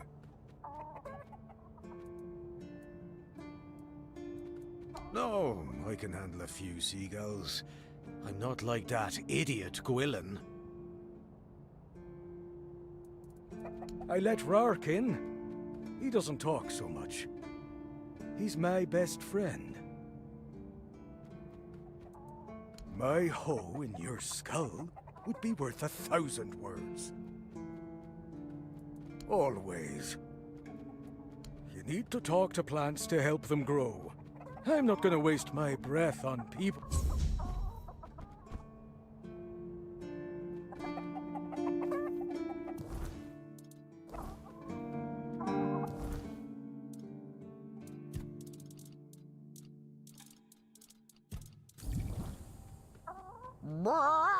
Sid! Leftover fish! crumbs of everyday life. I want some good seed. I'd love some good seed. Not bad seed and fish bones, bitter. Ugh, nasty. How much fish can you eat? Want good seed. Go away. Go, stupid human. Go. Why human's still here? Shoo, shoo, shoo. Oh, no. Not another one. Listen, did you perhaps drink some weird concoction lately?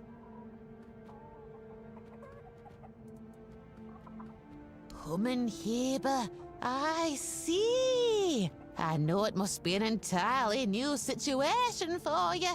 If you're feeling hot flashes, you should just lie down. Try to sleep. There, calm down. It'll all be better soon. Damned human.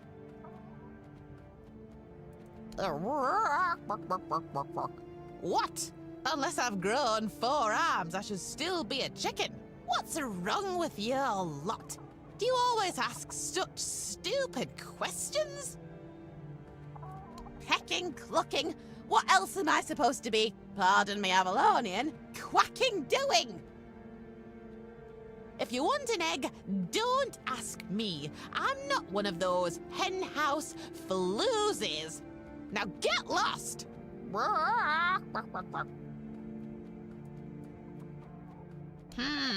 I'm not sure if I should. Ugh, whatever. I'm Muriel, a four-dweller covert agent among the humans. Though I've nobody left to report to. My bosses stopped contacting me a long time ago. Observe, learn, and forward intel. Spy, basically.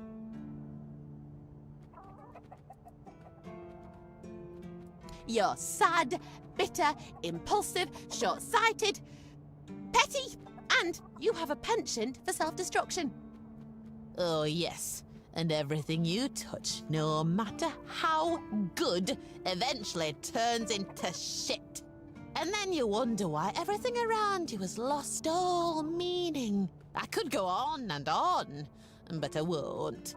Although, perhaps that is exactly what made you seem so alluring to us. Well, one of the many bad decisions made by the Four Dwellers. Well, it doesn't matter anymore. Now go away!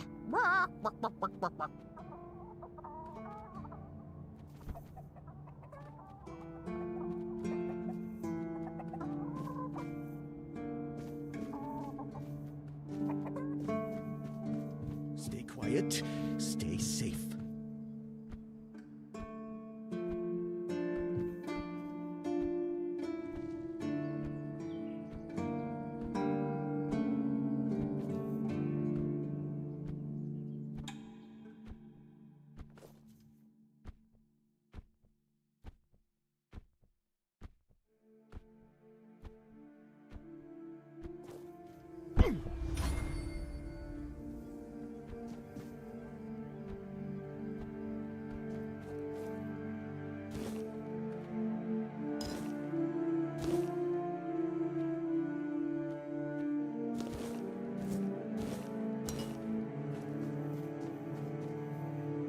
What do you think of scale armor? Scale armor. What do you think of it? The ones all the keepers wear. Sure, maybe it's easy to make and doesn't restrict movement, but it doesn't provide the best protection. Someone just needs to stab you between the scales and you're done for. The melee armor is much better. That will prevent you from being run through with a polearm or getting shot with a bow. It's also much more comfortable.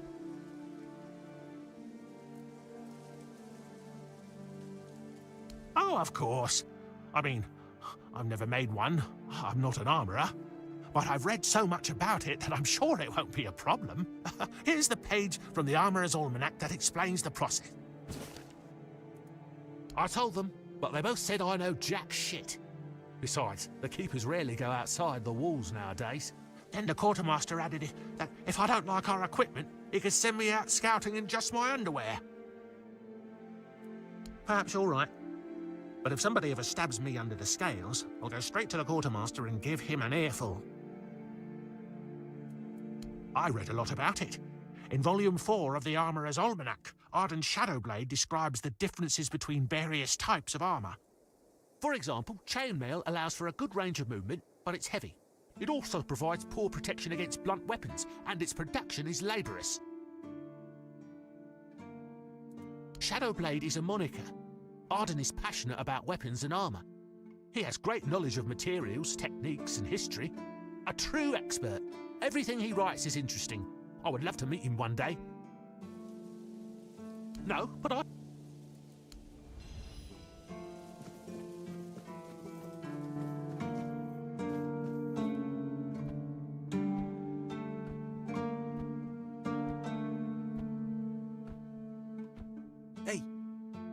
Hey, tell me, can you read? Listen, I'm no good with words. Could you read me a letter from my sister? She's learning how to read and write. Can you believe it? She writes letters to me. I'm so proud of her. Oh, thanks. Here's the letter.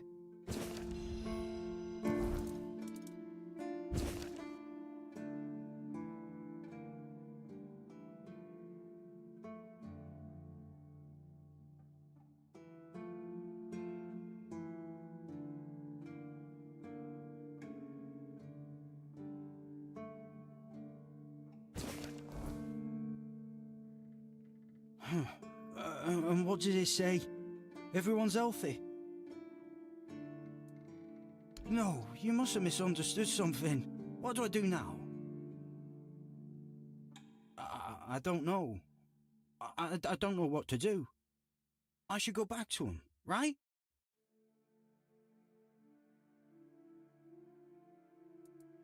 I guess. I guess that's true. Yes. Excuse me. I need to be alone.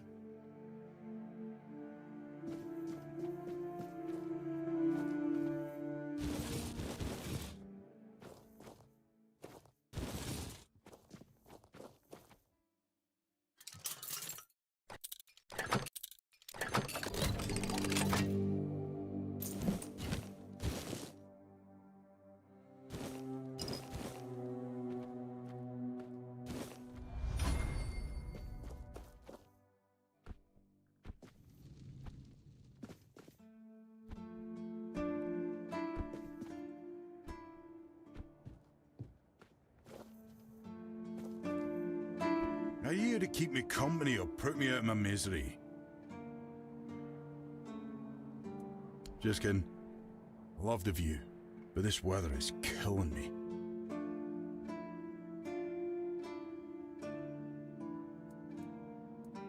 You don't say.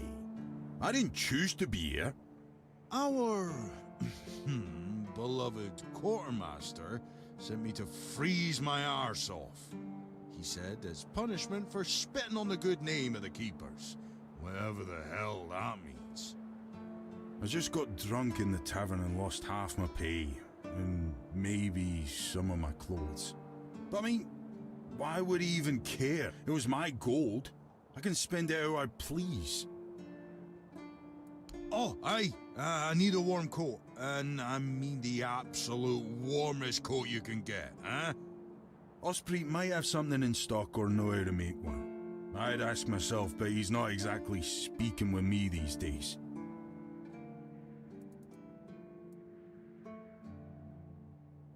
Stupid. That's what I was. I may or may not have commented on our blacksmith's skill. I gave him a blade to sharpen, and when I got it back, it was still dull. Osprey swore he did his job properly. I said he's getting old. And so on and so forth, until it turned out that my mate had played a trick on me, swapped my sword with another one that was as dull as a stump.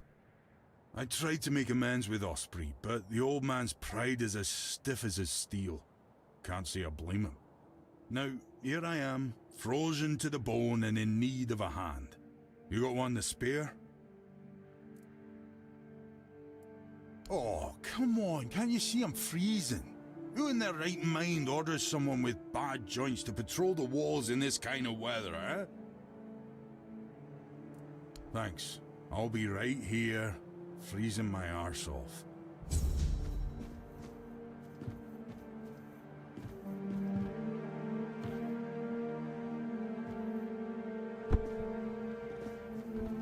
Always good to have a little rest.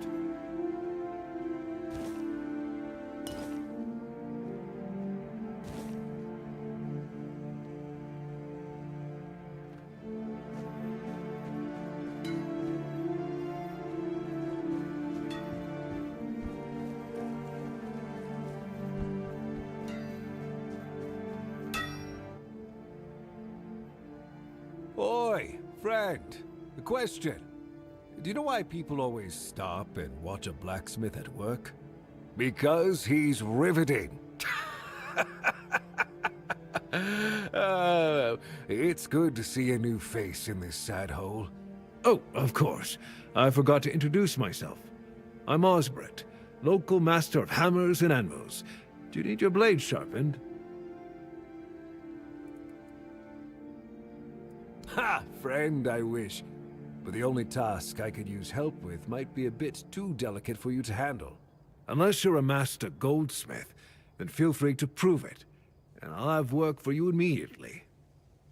There's just not enough of them to go around, and now that we're on lockdown, there's not much demand for my services either. Listen, I said I don't have any jobs, as in things I pay you for doing. That doesn't mean I can't teach you a thing or two, if you're willing to learn, that is. Since you're free to wander about while I'm stuck in the keep, maybe we can make good use of that. You've probably bashed in the skull of a beast or two, right? The alchemists. They're likely snatching up the corpses, using the muck to cook their weird concoctions. But perhaps you'd rather craft yourself some armor from those hides, huh? We should start with something simple. Let's see. I'll give you some notes on how to make armor. You gather the materials and get to work. And when you're done, you can bring it over so I can see what you've made.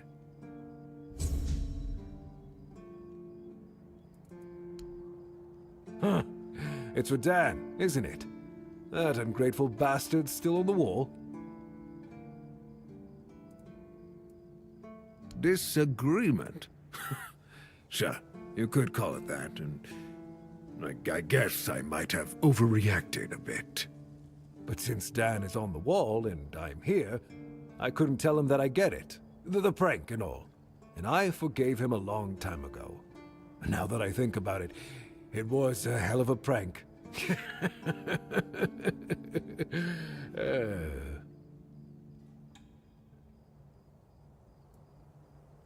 Well, I may not be angry with him anymore, but that doesn't mean I'll work my ass off so that his doesn't freeze. Here's an explanation of how to make it. Feel free to help him out yourself.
now. That's not half bad. Not half bad at all. Solid work, and you didn't skimp on the details. You've nailed the basics. So how about we try something a bit fancier, huh? Oh, now that I... Oh, so you have friends in Camelot. Good for you. Of course I do. Those pins are peak craftsmanship, and very rare at that. We only gave them out on Camelot's orders. But when I look at you, well, it's pretty obvious you wouldn't be able to beat a knight. And even if you found one already dead, you'd sooner nick his armor than a pin you knew nothing about. Either way, good for you.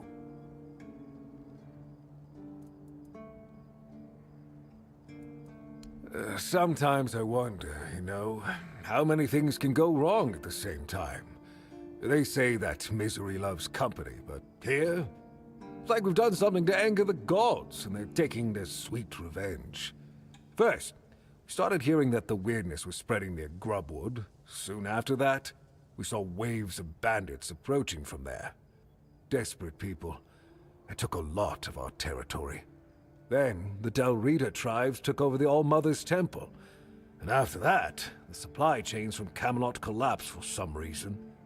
And so on and so forth. We're in quite a pickle, my friend.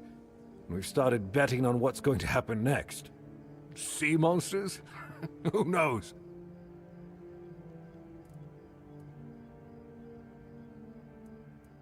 That's... I don't know. It's hard to explain. They kept to themselves, perched in the mountains near the Forlorn Swords. Then something happened, and suddenly we saw ships arriving near our eastern shores. A couple days later, the tribes took over. One good thing is that the bandits aren't up to fighting with them. One bad thing, we aren't either.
Truth be told, most of them are just people desperate to survive.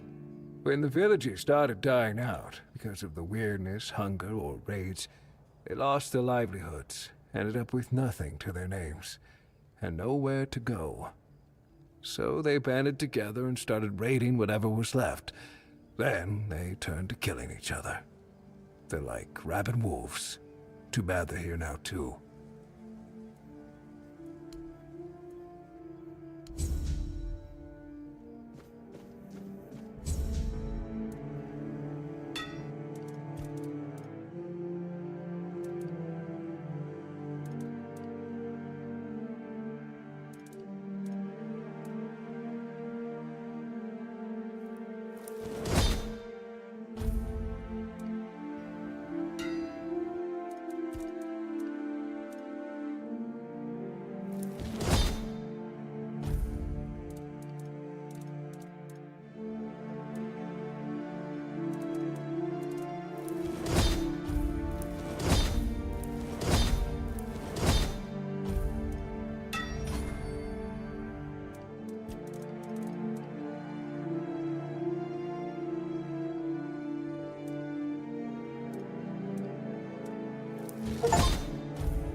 Damn, you're getting the hang of this quicker than most. Tell you what, you've earned the chance to try something more advanced. I've got a pattern I've been sitting on, and if you get it right, you'll have armor so good, even I might get jealous.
Oh, thank you, friend.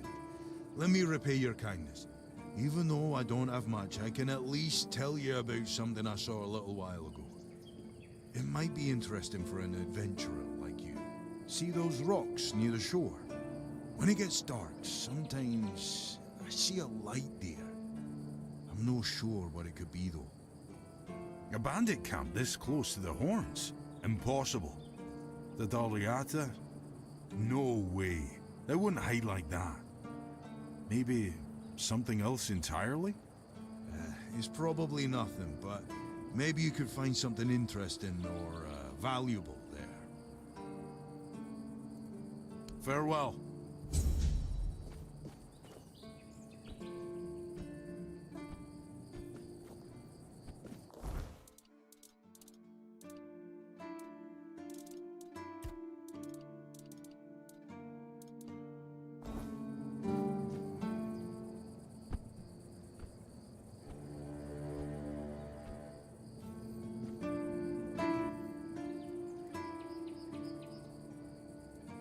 You mean the weird stuff? It's too far. But I hear things. One time. Try not to get...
A new face. It's always nice to see someone new here. Welcome, welcome. Why didn't I notice you earlier? Yes, my apologies. Ever since breakfast today, I've been sort of lost in thought. I keep thinking of my dear mother's cooking, especially her famous pie. You see, all we got here is venison and fish. Venison, then fish. And then fish, fish, and more fish. I can live with all the bullshit that's thrown at us soldiers. But the longer I live, the more I realize there's not much to live for, except food. And I'd kill for a slice of that pie. As if it were that easy. I ain't much of a cook. And Rorik, the one we have here, well, he says we're soldiers, so we can stick our complaints up our asses. Really? Sure, I remember it well. Here you go.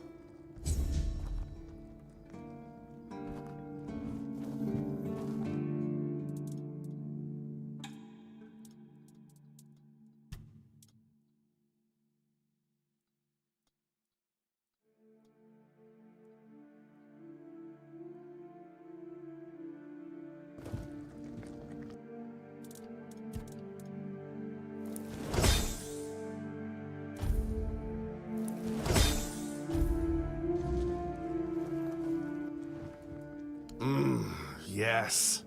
Still tastes like shit. Exactly how my mother would make it. It's just what I needed. Oh, don't get me wrong. I really appreciate what you did for me. It's just that every time I doubt my service in the Horns of the South, I need a reminder of why I enlisted. My mother wasn't much of anything, to tell the truth. She always said I was good for nothing and that I should be glad she even kept me. And every day she'd bring back home a new uncle. Many of those uncles like to kick me out of my own house when they were drinking and getting busy. Then, when she'd sober up and got rid of an uncle, she'd bake me that pie as an apology. It always tasted like shit. If the other villagers hadn't been feeding me, I would have starved to death. Hence the pie. Yeah, I do. So, despite the shitty weather and the world being on the verge of collapse, there's still nowhere else I'd rather be.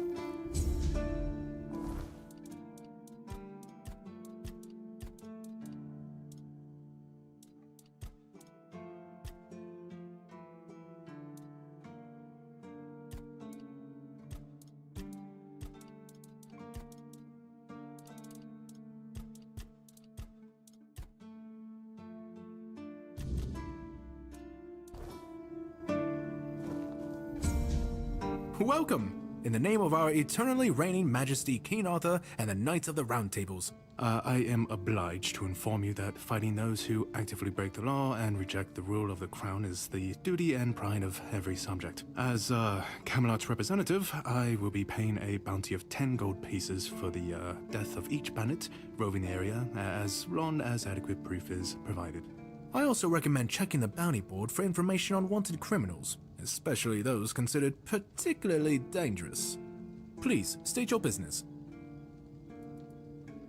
Really? You fought bandits and killed them? Oh, I want to hear all the details. Here's your reward, but promise you'll tell me everything. Again?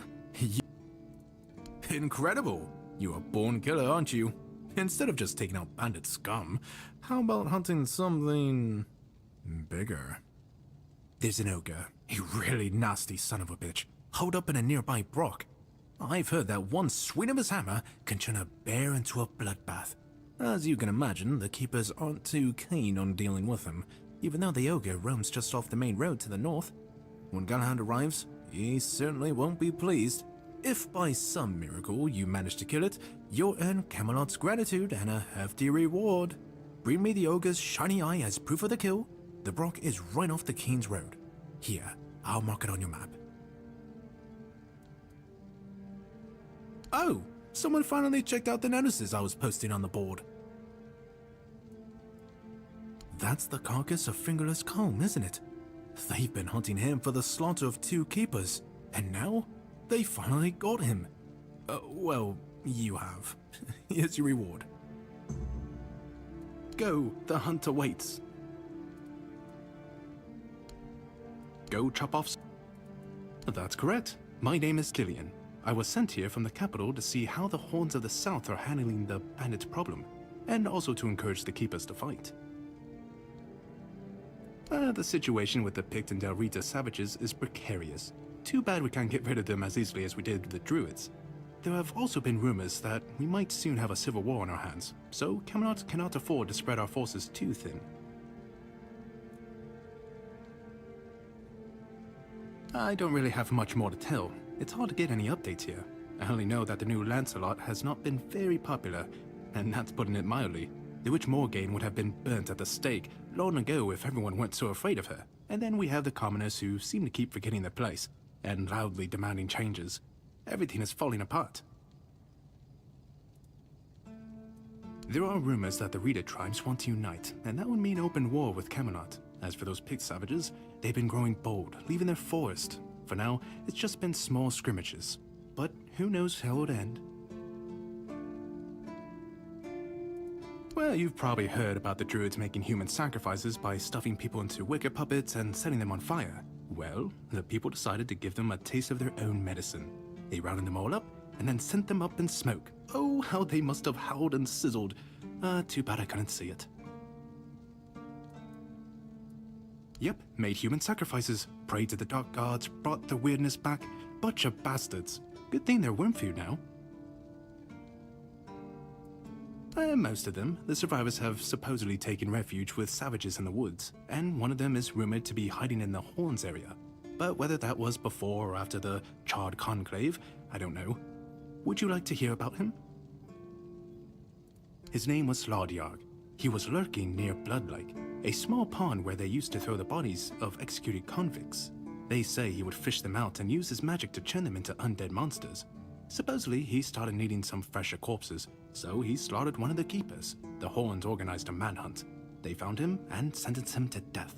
People say that the moment his body touched the surface of Blood Lake, the water turned red and it's been scarred since that day. Some say that Slaudiarg came back from the dead and seeks revenge. But if you ask me, it's just a tale by local simpletons. Oh hey, if you're seeking scum to slay, you'll find bandits in the ruins of a merchant settlement nearby. It's worth visiting if you haven't already.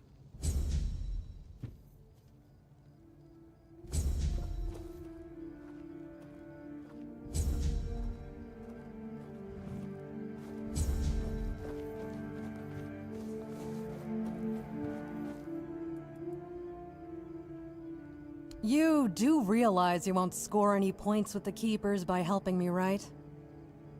Those holier-than-thou soldier boys have no idea what it takes to be a merchant in this sorry world. The things we have to do sometimes aren't exactly done according to the rulebook.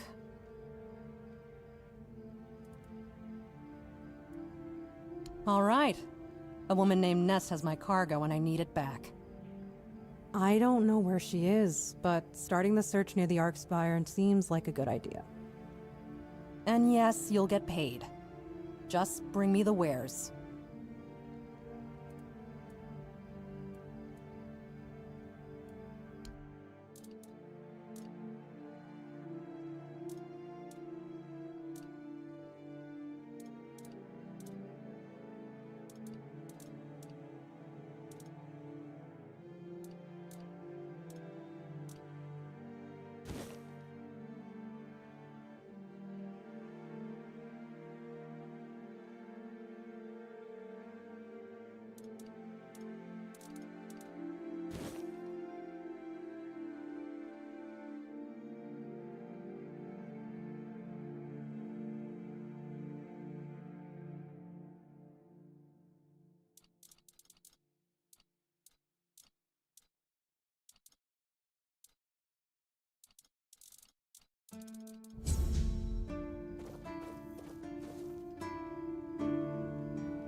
This feeling, it was so strong, so real.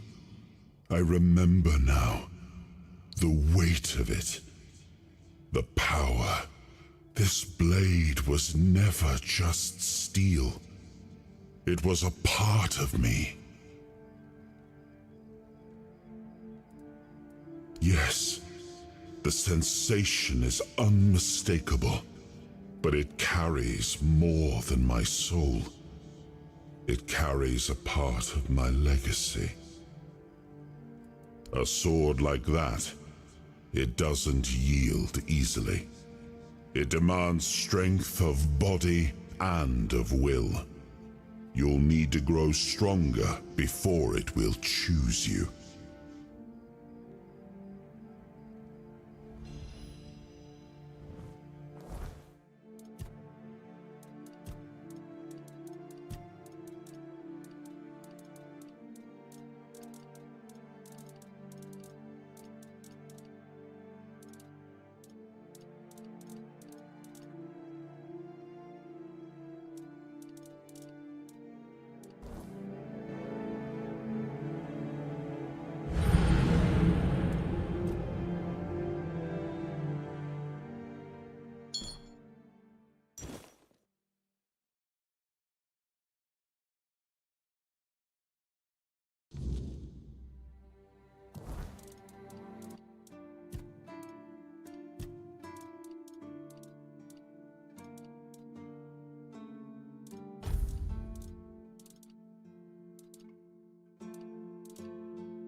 What a nice day.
I am his will, the fire that bends the world to his command.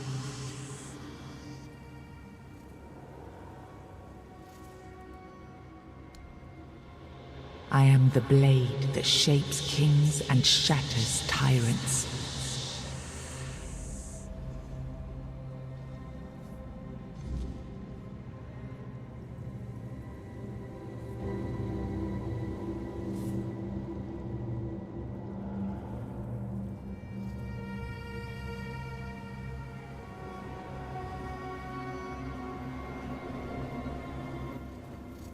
Enough, Merlin.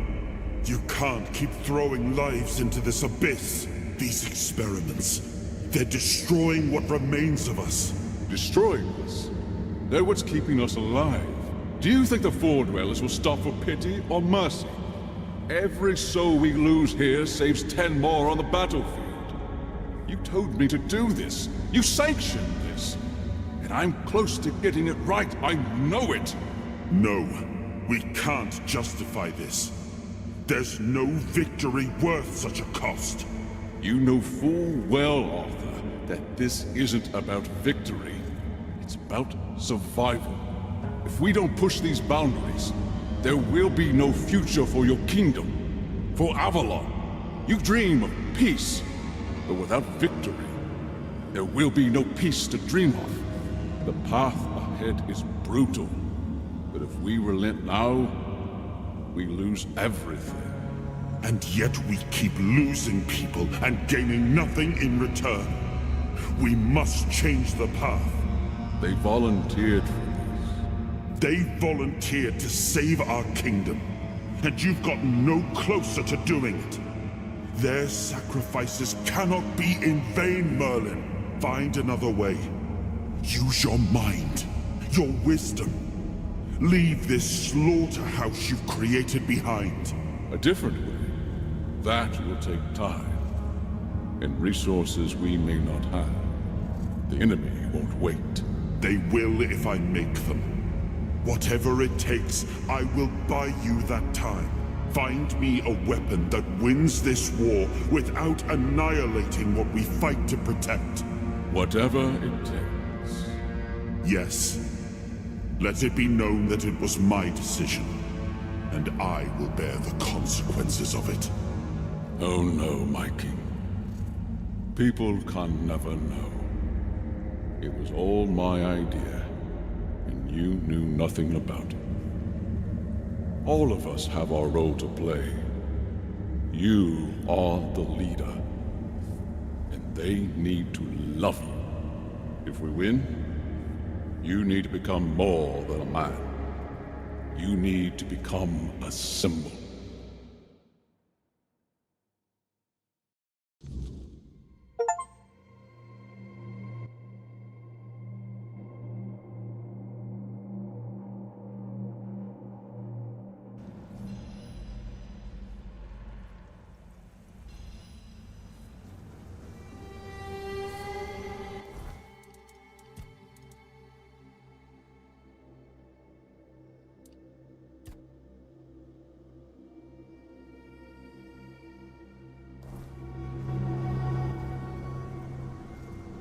Now, I remember.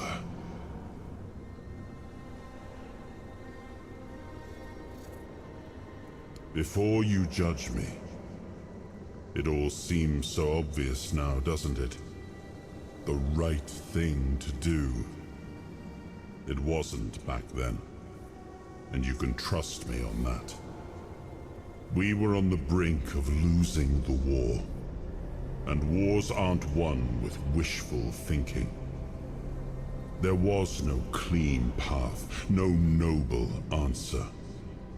Only the weight of reality pressing down on our necks. Something had to be done, or everything we fought for would have been in vain. And in the end, the ones who stepped forward, who chose to pay the price, made it possible. And their deaths gave Merlin the knowledge he needed to finish his work. To find something that could really turn the tide in our favor.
I did. But this wasn't about pride. It wasn't about saving face. It was about survival. The truth about all this would have broken my people. I couldn't allow that. And a king doesn't get to flinch. If that meant carrying the weight alone, so be it. I would make that choice again if I had to.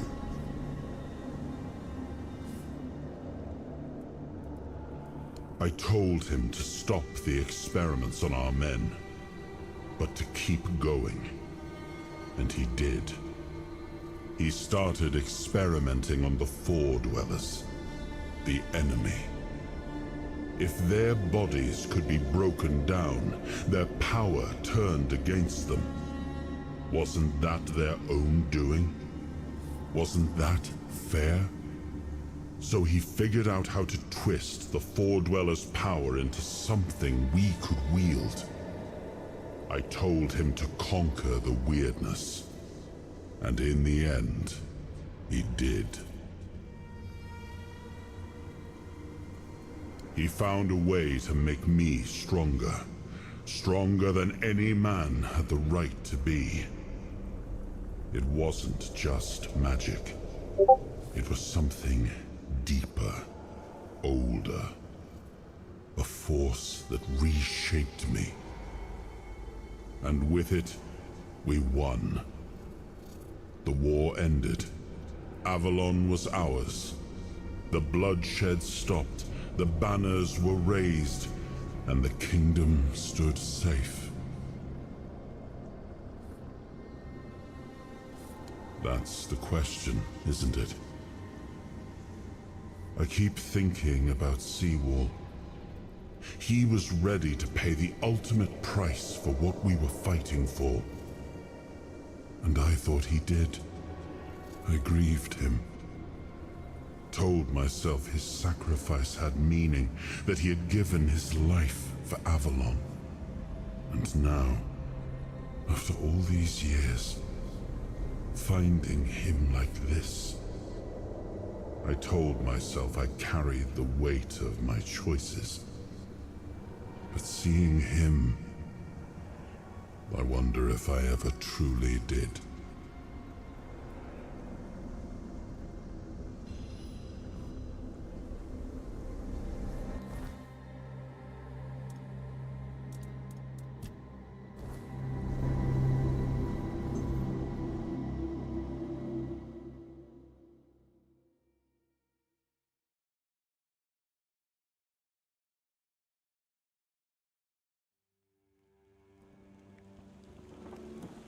You've got that look again, like you've seen something you wish you hadn't. Another piece of the king's soul reclaimed, right? What did it show you this time? The weirdness. The king thought it could save us. Merlin thought it could be controlled. Together, they were willing to tear the world apart to win. I was a prototype for Merlin's latest idea, immortality. Me and Seawall, the king's loyal pawns. Used and discarded when they found a better way. When they decided to go even deeper into their madness and turn our king into a monster. Even if he didn't, he should have. He was desperate to win.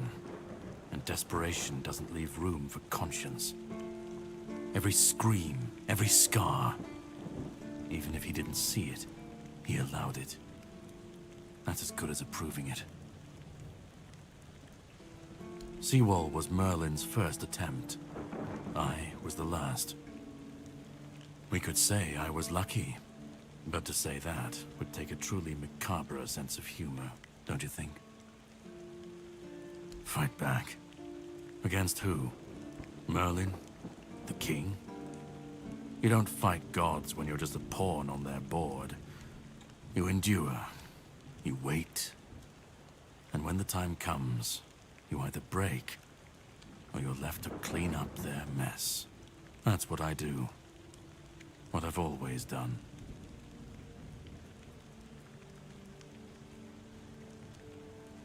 You've seen what they did, what he did. And that's not the end of the story. It's not the extent of their sins. Find the pieces of his soul. Put him back together, if that's what it takes. And then we, or I alone, if you decide to defy me, can end the cycle. Either way, we will get to his resurrection. I've seen it too many times to believe the cycle will be broken before it happens. But know this, once he's whole, Arthur's power, his mistakes, and his madness will all return. And when that moment comes, I'll be there. Whether to stand with you, or step over you. The choice is yours. Just remember that when that happens, and you stand by his side, there won't be room for both of you.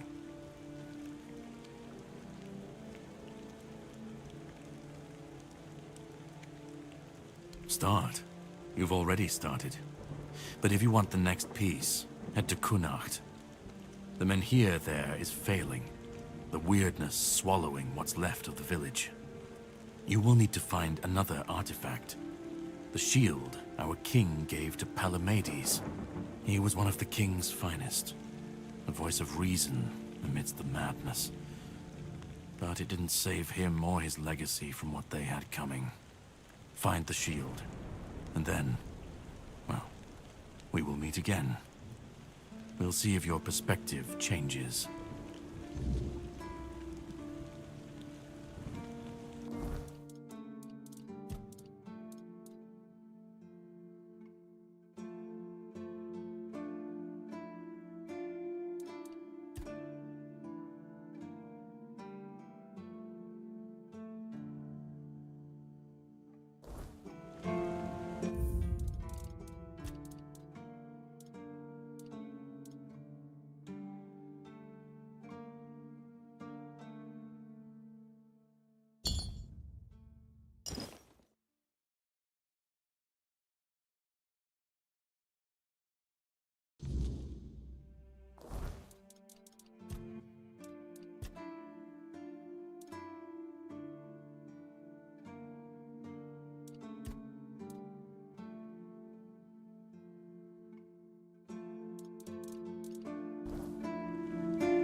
Welcome to the Museum of the Horns of the South, the southernmost keep under Camelot's jurisdiction. My name is Ridderick, and I will be happy to introduce you to the rich history of this fascinating place. A history that began 623 years ago, with the first keeper, Sewell Firstfoot. I'd also like to bring your attention to our numerous exhibits that are, as I like to say, inanimate witnesses of the history of the Horns of the South.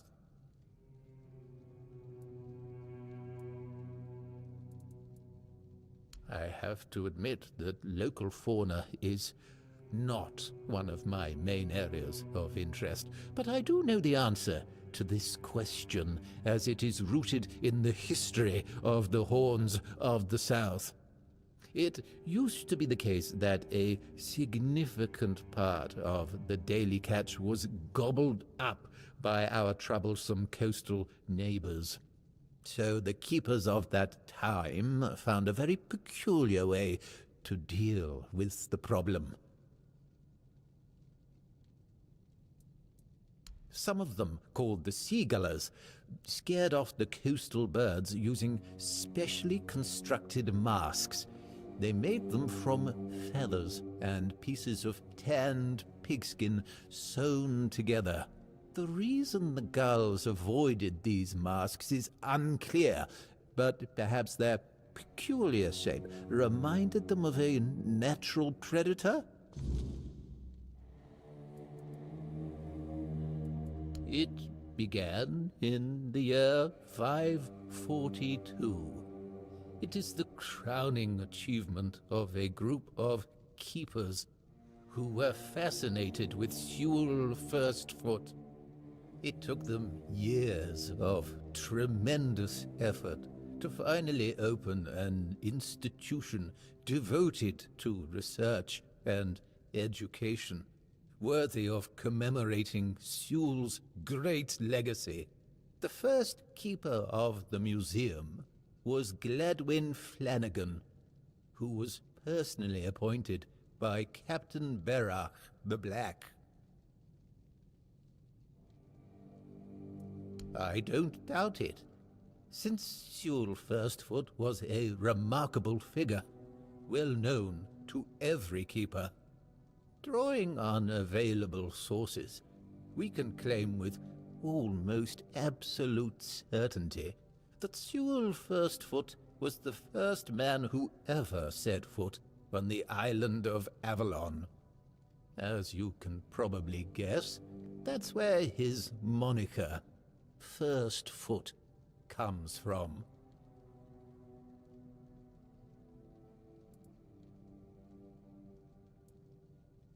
Oh, of course.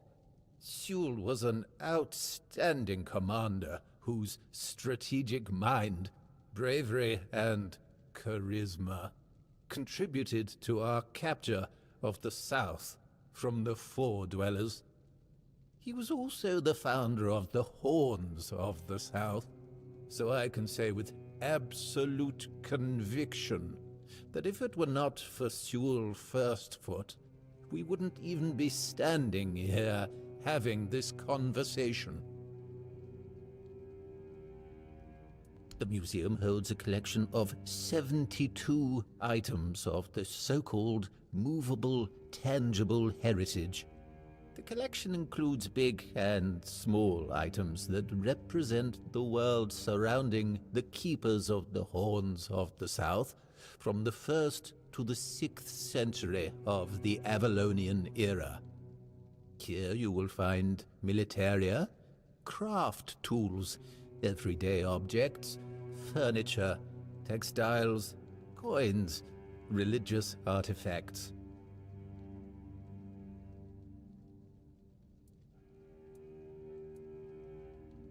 I'd say all exhibits are worthy of your attention, but I could point you to the ones I personally think to be the most notable, or subjectively, of course, the most interesting.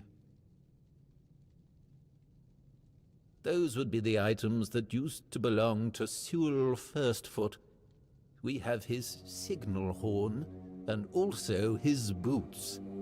Those boots were the first to touch Avalonian soil. What is also worth mentioning is the tableware used by King Arthur himself during his visit to the Horns of the South in the 15th year of the Avalonian era.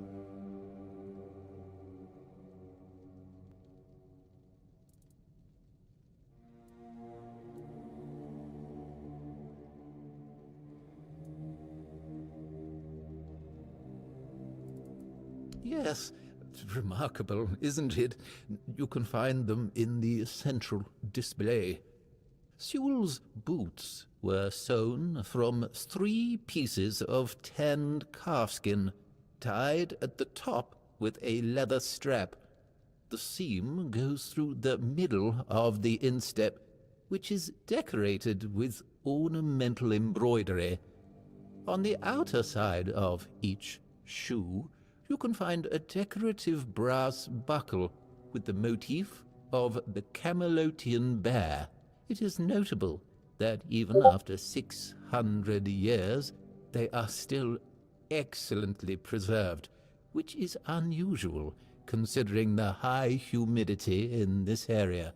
It means that even the keepers of that time must have realized the historical value of Sewell's boots, and therefore made sure to adequately preserve them. It is indeed an interesting exhibit.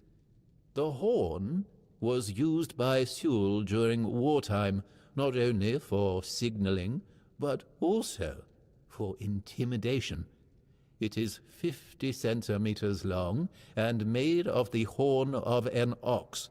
It is the color of yellowed bone, with some ash-gray discoloration on the narrow end. It has a brass mouthpiece and silver fittings on its wider side and at the middle. The shape of the fittings suggests that the horn was hanging on a leather strap, which, unfortunately, has not survived to this day.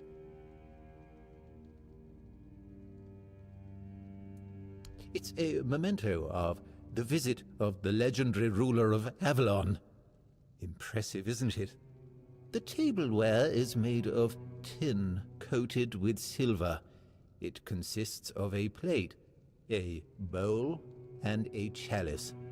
The edges are decorated with the motifs of Camelot, a crown and a bear. However, those ornaments are of visibly low quality. That detail, and the fact that those are the only wares from that time that have survived to this day, leads us to conclude that this set was cast specifically for that occasion, and that it was finished by a person unfamiliar with this kind of craft, perhaps a blacksmith or an armorer.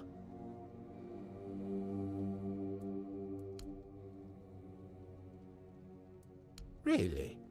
Do you mean it? Thank you. That's really nice to hear. I'm not used to positive feedback. Usually people only come here when they've had too much to drink and decided that it'd be fun to come over and start mocking me, or touching the exhibits with their greasy fingers. The last person who seemed to actually be interested in the museum was Lady Elaine. We talked a bit about Captain Lex and the trip that ended tragically in the year 513. It was described in The Last Voyage of the Andraste. An interesting read, although I'd say it should be classified as fiction. Lady Elaine thought differently. Apparently she's looking for the wreck of the Andraste. Can you believe that?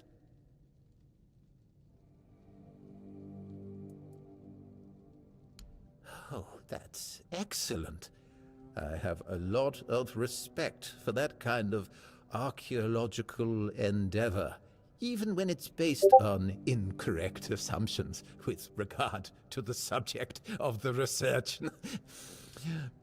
But if you happen upon any interesting objects during your search, please don't forget about the museum.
You?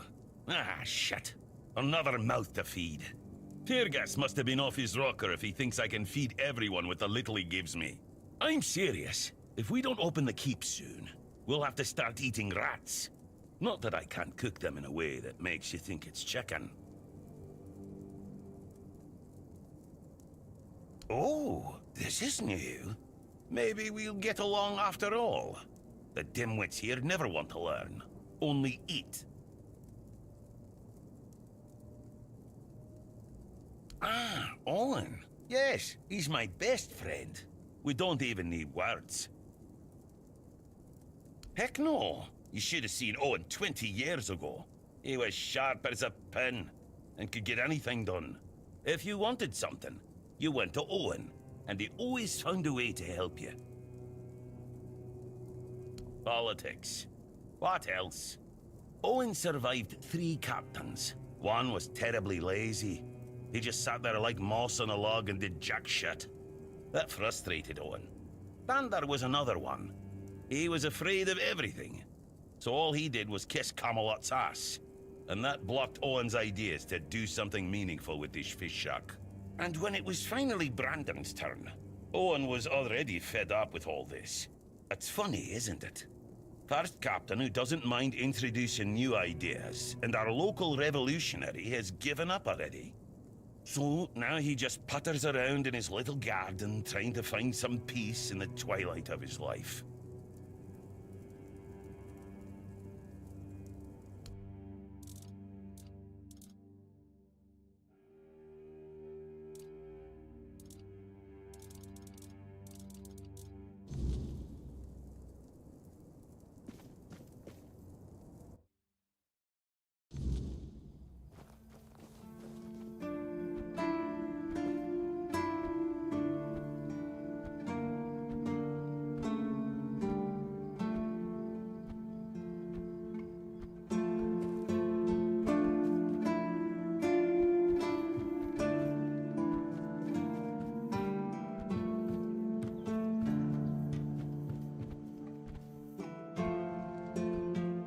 Stay quiet, stay safe.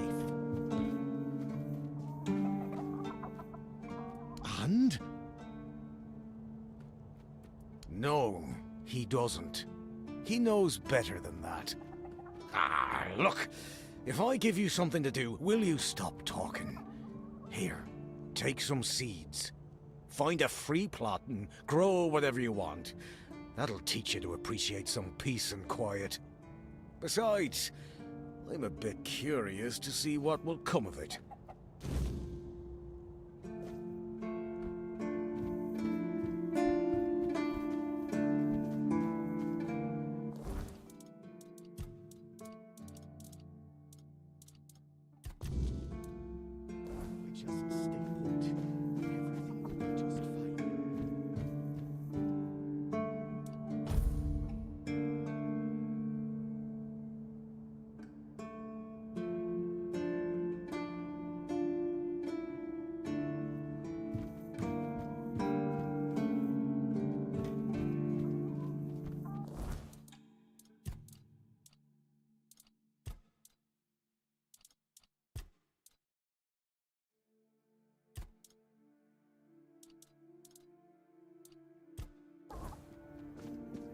Stay quiet, stay safe.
mistake. There you are.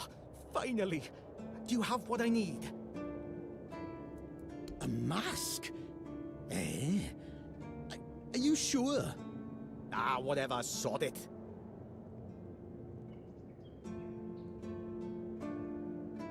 Now they'll get what's coming to them, damn rascals. You can go now.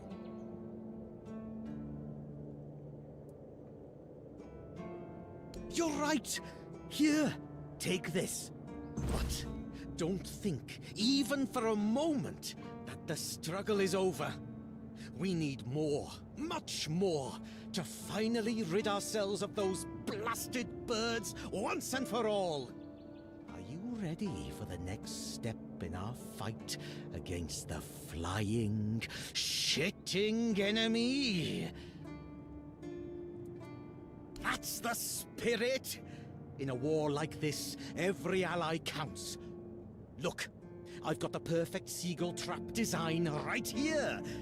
You just need to make a few and set them up in some strategic spots, like this one. And those flying pests will surely get caught. We need to work smart.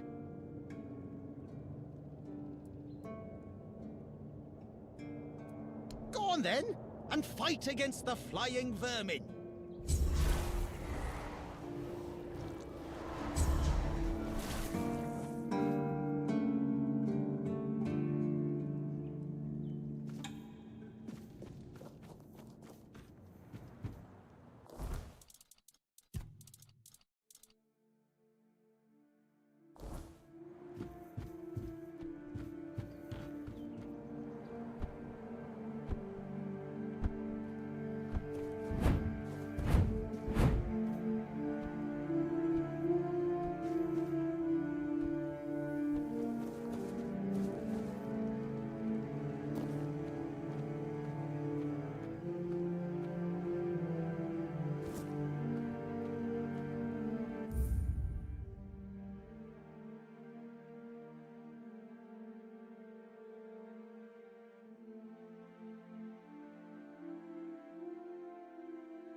should stay out of trouble.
I should stay out of trouble.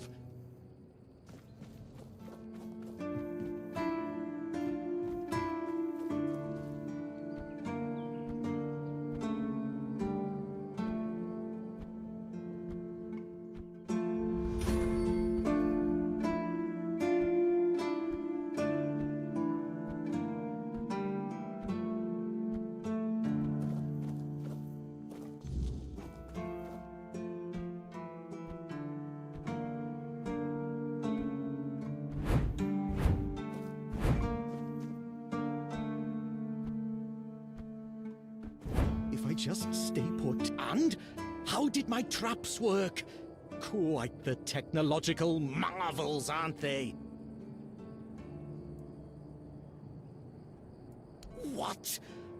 I'm giving you the opportunity to take part in the greatest campaign since King Arthur's time, and you're asking for money?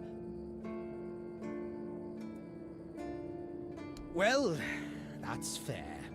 You're not one of us, so I guess Rourke isn't feeding you for free. Here, half of my pay. Eat your fill, so you'll have strength for further battles. So, are you ready for another challenge?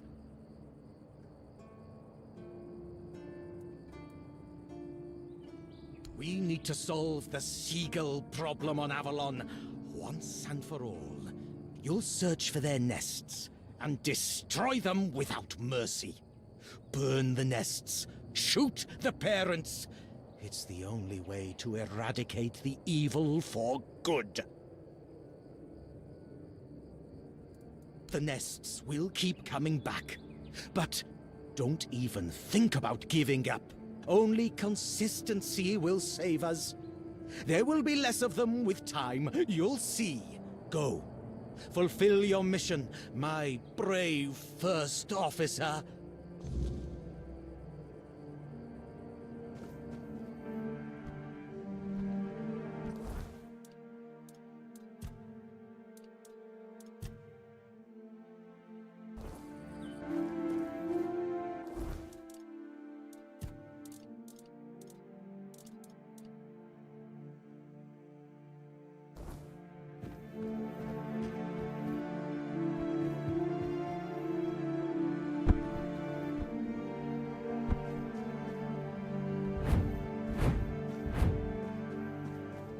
Stay out of my way.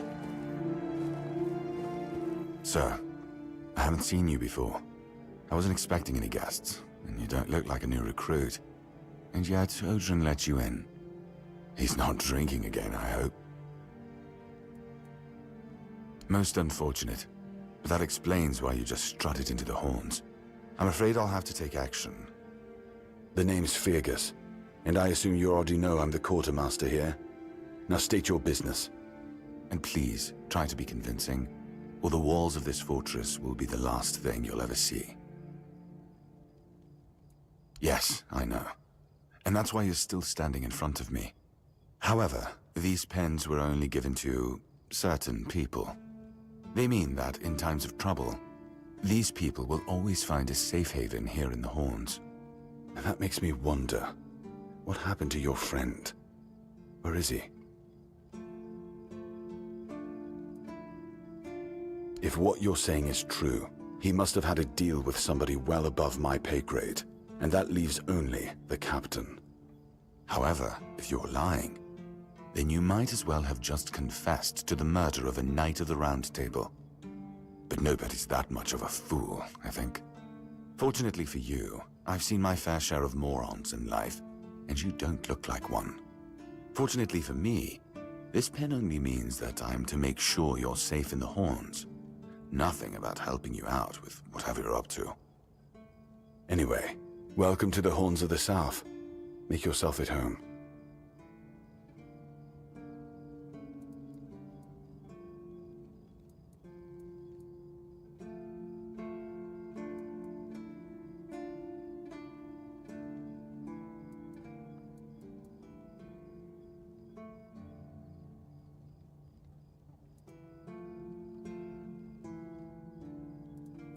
Captain Hagen. Well, he was a man driven by pride and a certain disregard for caution. He sent men to explore those old tunnels beneath the keep. Somehow, he got it into his head that there was something valuable down in those tunnels. Treasures, relics, who knows what else. But the truth is, we know what was there. In the Age of Legends, it was just a hospital. There was some kind of outbreak or plague, and the place was sealed off. Nothing left to find, or so the records say. Yes, it weighs on me more than I'd care to admit. If I could, I'd see them laid to rest. But no captains ever bothered. It seems they thought it was a fool's errand. Maybe not worth the risk. If you're mad enough to try, then by all means, go ahead. Just don't expect any keeper to follow you. I really don't have men to spare. But maybe it's time to make it right. So, thank you, I suppose.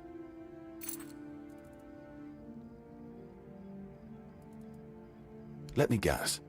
He's trying to rope you into his campaign against Avalonian seagulls. It's a well-known story. All the keepers know of Gwylin's obsession, but it's less amusing than it sounds. You see, Gwylin is from a coastal village. His father, a fisherman, worked hard to feed his family. He instilled a deep hatred of seagulls in Gwylin, claiming they were our greatest enemy. He taught his son how to kill them effectively, and insisted they were agents of the Forge Dwellers.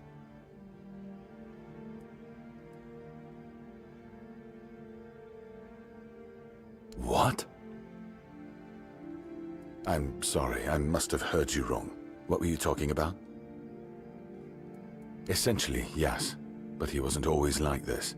When he joined, he just didn't like seagulls and avoided them.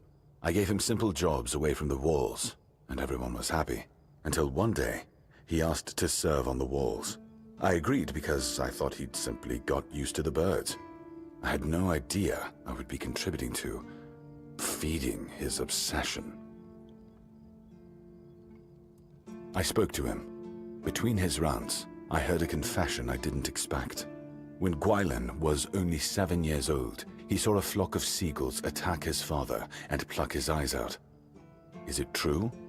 Or the ramblings of a madman? It's not for me to decide.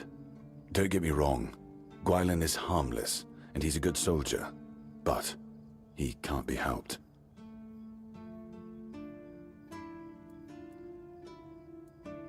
Whatever he's asked you to do, just ignore it. Don't argue with him, it's not your responsibility. If he brings up seagulls, just pretend you didn't hear him. That's what we all do.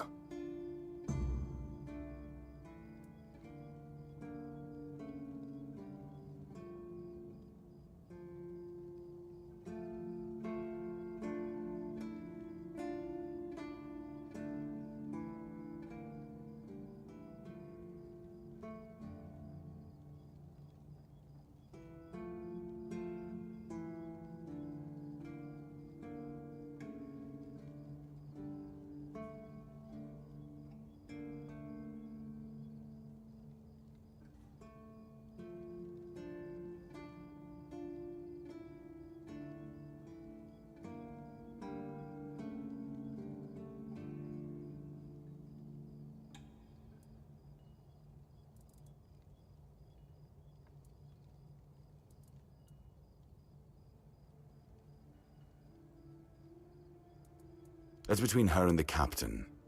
Were it up to me, she'd be long gone. Her presence here distracts my men.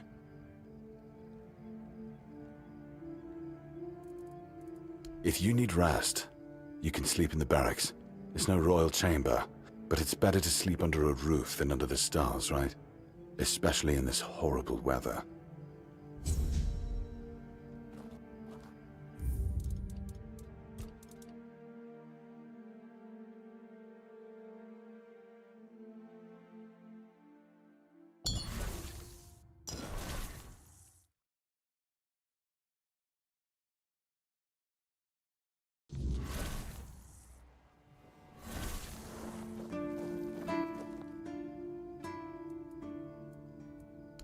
The name's Feargus, and please.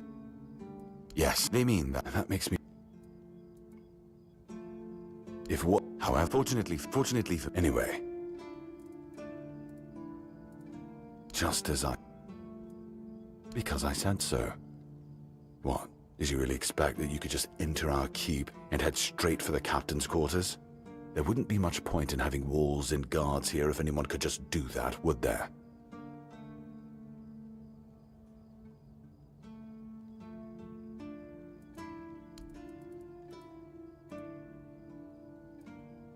Captain Hagen. Well, he was a man somehow, but the truth, nothing left. Yes, but no if you're but maybe it...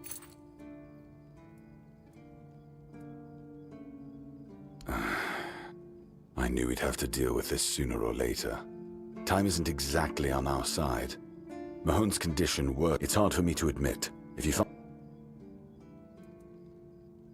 That's one of our tags. I just hope... You know, sure, it's part of...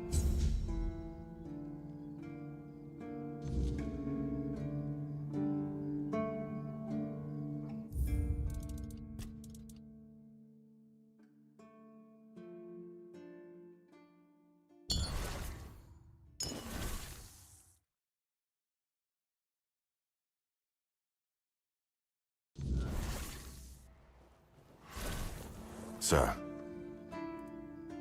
The name's... And please. Yes, they mean that. That makes me... If what you... However, fortunately... Anyway. Captain... Somehow, but the truth... Nothing left. Yes, but no if you're but maybe it...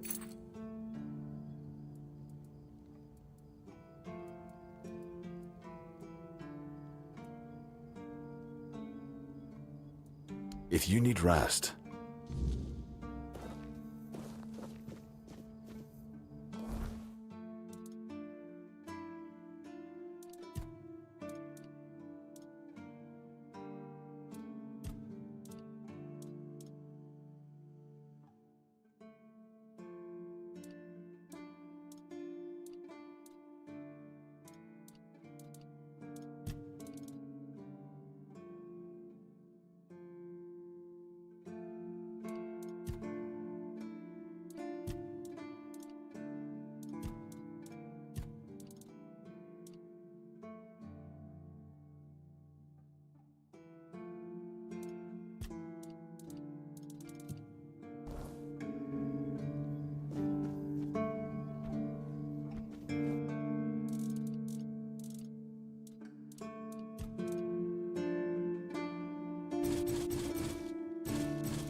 What a nice day.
You'd bet. What do you want?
attention, the better.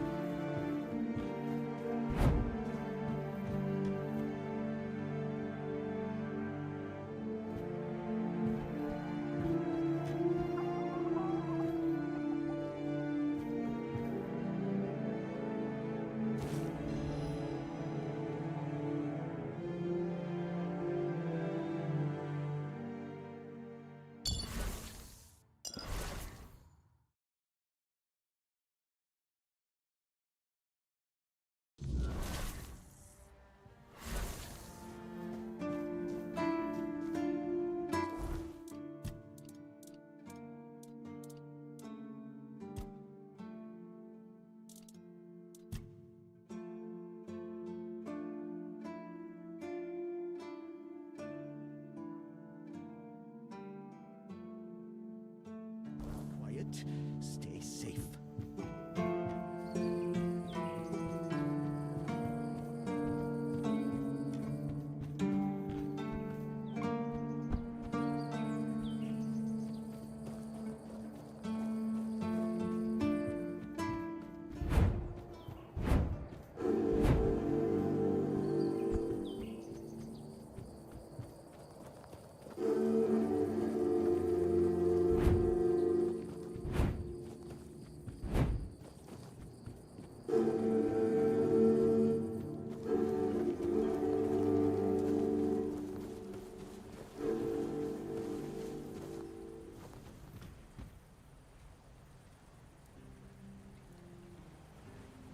What? What? How dare you? Do you know the meaning of those flowers in that configuration?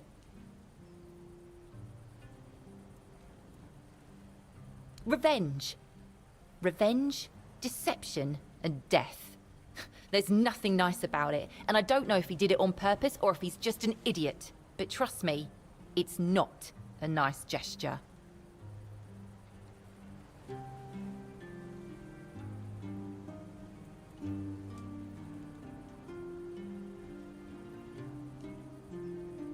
Thank you. For them. You are from nowhere, just like me. That's why I believe you. Take those flowers away, burn them, throw them in a cauldron, whatever. I don't want to look at them.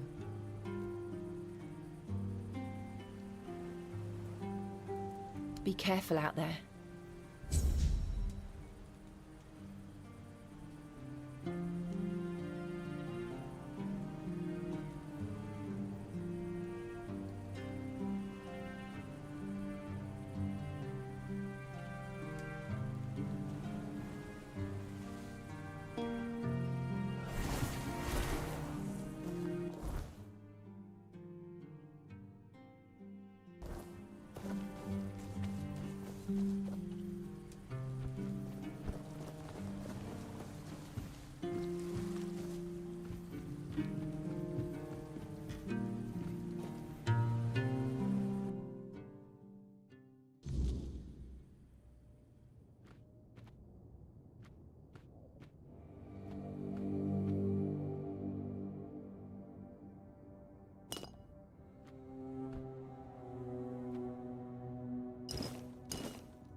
Just keep your head down.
Eyes forward, and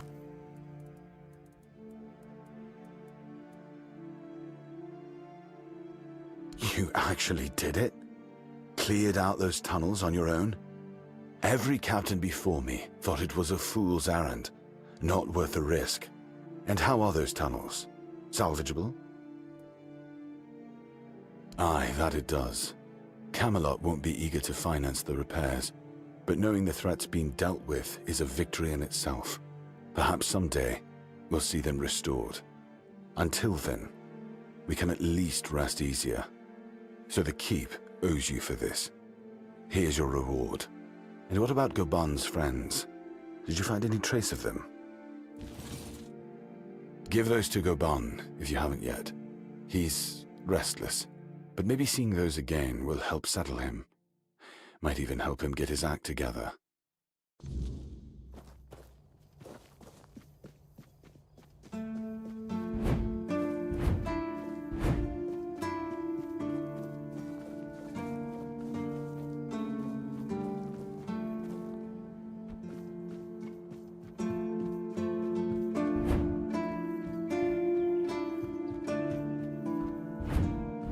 The less attention, the better.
Not bad.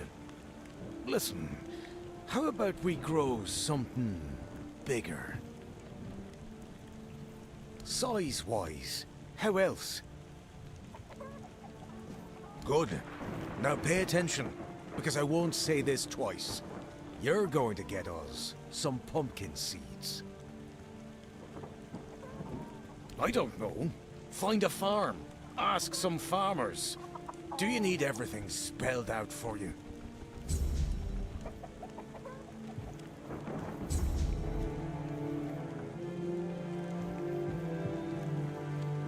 I should stay out of trouble.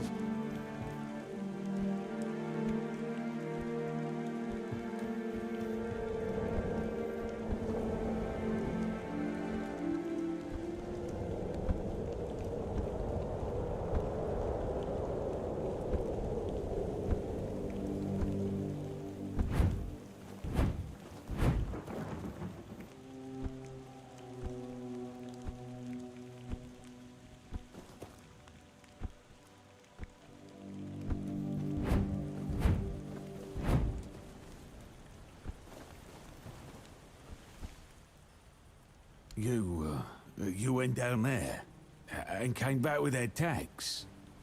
Damn, didn't think anyone would ever bring those back up. Lads must be resting a bit easier now, or so I'd like to think. They deserve better than to be left in that pit. You did right by them, stranger. Hell, you did right by me too. So, let's drink to that.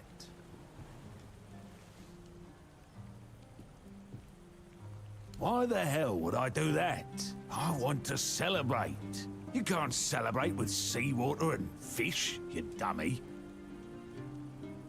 Did I? Ah, I don't remember. And if I don't remember, it doesn't count. But maybe I did say that. I started cozying up to a bottle the day I came back alone from those damn tunnels. I guess it's time I made good on my word. For them. For me. This old fool is done with the booze. I think I owe you. More than I got words for. Took guts to go down there, and you brought back what I couldn't. That's something I won't forget, stranger.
It's more than a sword.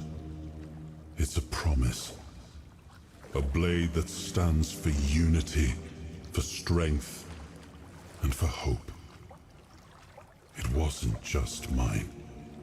It belonged to Avalon. Every swing, every battle was fought for the land and its people. But Excalibur is also a burden. It demands more than just skill. It demands purpose. Without that, then it is just steel. I suppose it has. A pity it has become a hunting ground for bandits. But do not worry, my friend. Let us walk this path and make me whole again. I will restore this island to the glory it deserves, the King's Road included.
Oh, a new face.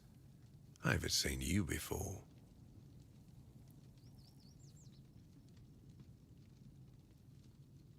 And I'm in the woods. Is that how you want to talk? I'm Marg, a hunter in the service of the Horns of the South.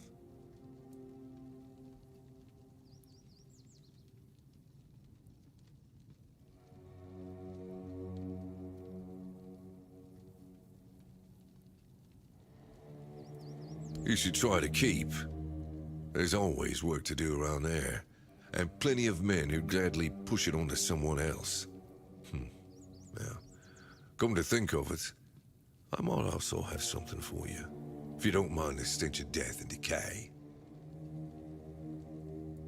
An alarming amount of undead have been emerging from the old cemetery, in numbers far greater than that little plot of land ever held. I don't mind somebody thinning out the population of local bandits, but raising them as part of a personal undead army, well, that's something I can't abide. Thank you. I'll be most grateful, as will the quartermaster of the keep. Firgas appreciates solid work. Well, I'm sure he rewards you well for your efforts.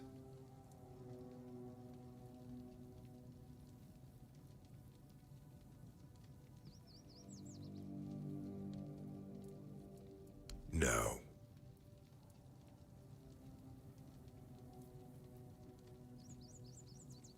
I have my reasons. You need to understand that when someone enlists with the Horns of the South, he leaves his former self outside the walls of the keep. His old life, it loses all meaning.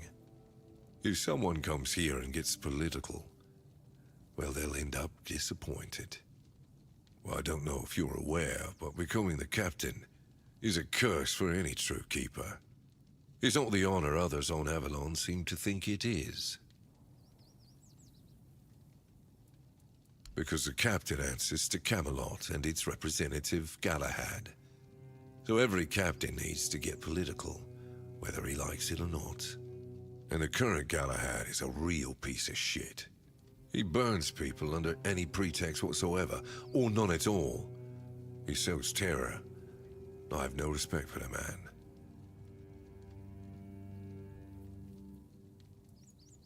Everything is interesting around here. But ultimately, it depends on what you're looking for. I'm self-sufficient enough not to have to ask for help. However, I suppose I could help you. I could share some things I found out during my hunts.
keep your...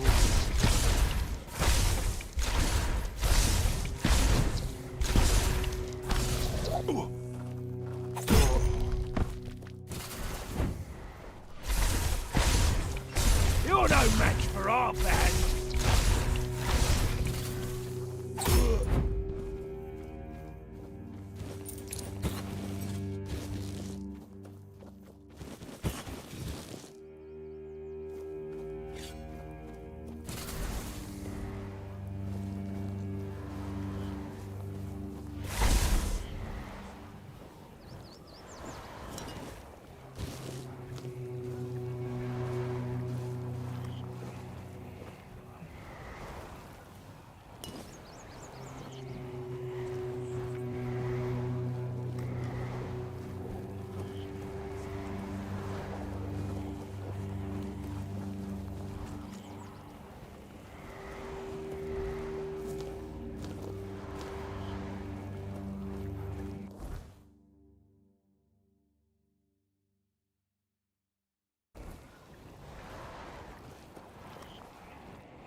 who's come to visit me here?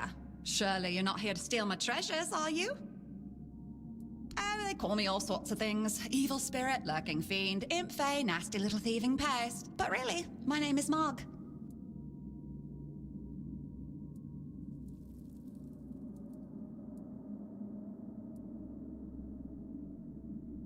We're definitely not fae, that's something else entirely. I'm what people wanted to believe in. The one who snatched their last coin for a beer, swearing they had it just a moment ago. The reason they can't find their left sock in the morning. The cause of a missing wedding ring, oh, so on. It happens. I suspect it's because I really like to snatch people's little trinkets. But between you and me, if they paid more attention, it wouldn't be so easy to steal their things. You offend me in my own home. So not nice. Sure, it's junk to you now, but when you have to head out into the cold and can't find one glove, well, suddenly it becomes very important. And that glove? I've had it for ages.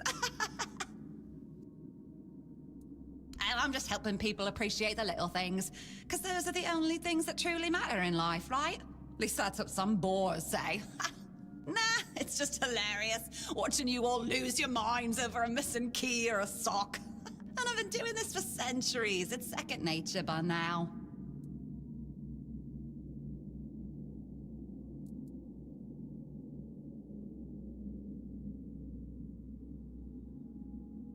Oh, you shouldn't ask a lady such things. But you can ask me. I don't remember exactly. 9, 10 centuries at least, maybe more, 15, 23, I don't know.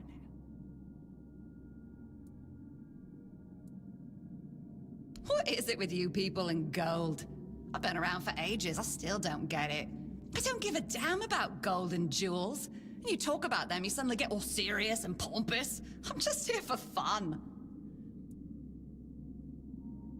Of course. I mean, the funniest part is, you live in a place where you shouldn't even be, staring death in the face every day. And yet, you get the angriest over the smallest things. The Red Plague? Oh, you'll manage somehow, but where the hell is my favorite pipe? Strange. I thought people liked being buried with their little trinkets and shiny bits. And since I'll be dying soon, a crypt seems perfect. That's right. I used to play tricks on people back in the homelands. Back then, they respected me. But ever since we came to Avalon, it's just been getting worse. They're forgetting.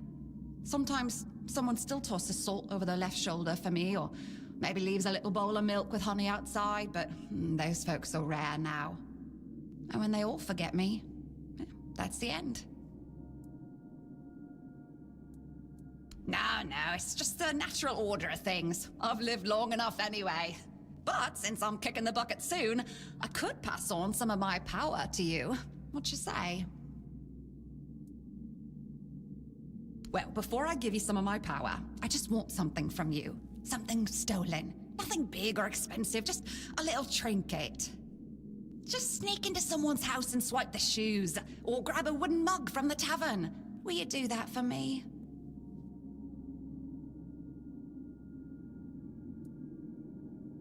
Great! Now you can either keep your word and commit the terrible sin of theft, or break your promise! And if you ever feel like a bit of thievery, I'll be waiting right here.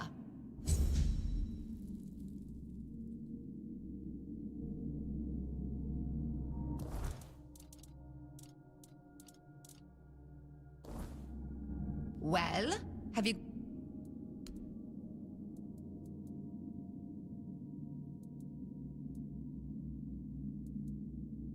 Yes, this is exactly what I was looking for.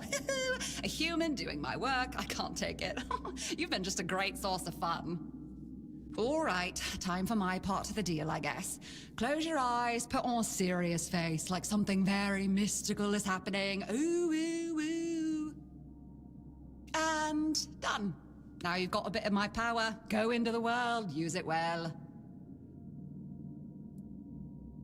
Oh, you must. Safe travels.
Let me guess.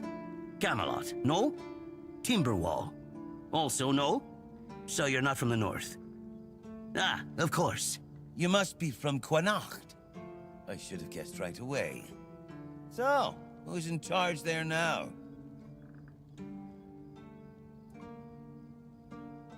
Nowhere? Never heard about it. Must be a shithole like no other. And I think I won't learn much about politics from you.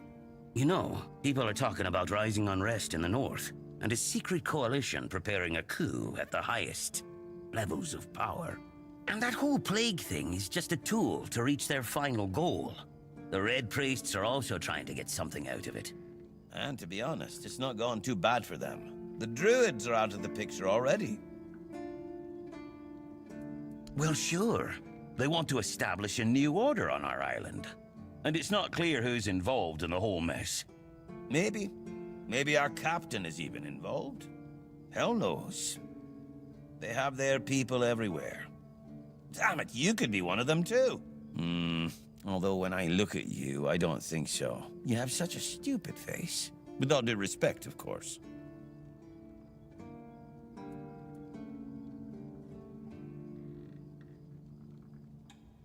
Wait a minute. I'm not suggesting anything here. I'm just thinking out loud. It doesn't make sense that the plague appeared just like that. Out of bloody nowhere? Hell no. It's a high-stakes game. Power over us, of course. Over our bodies and souls. Over Avalon. Over the whole damn course of history. That's the case. Those sons of bitches are good at hiding. They kinda blend in and live among us. It's hard to tell if it's hideous magic or some other tricks.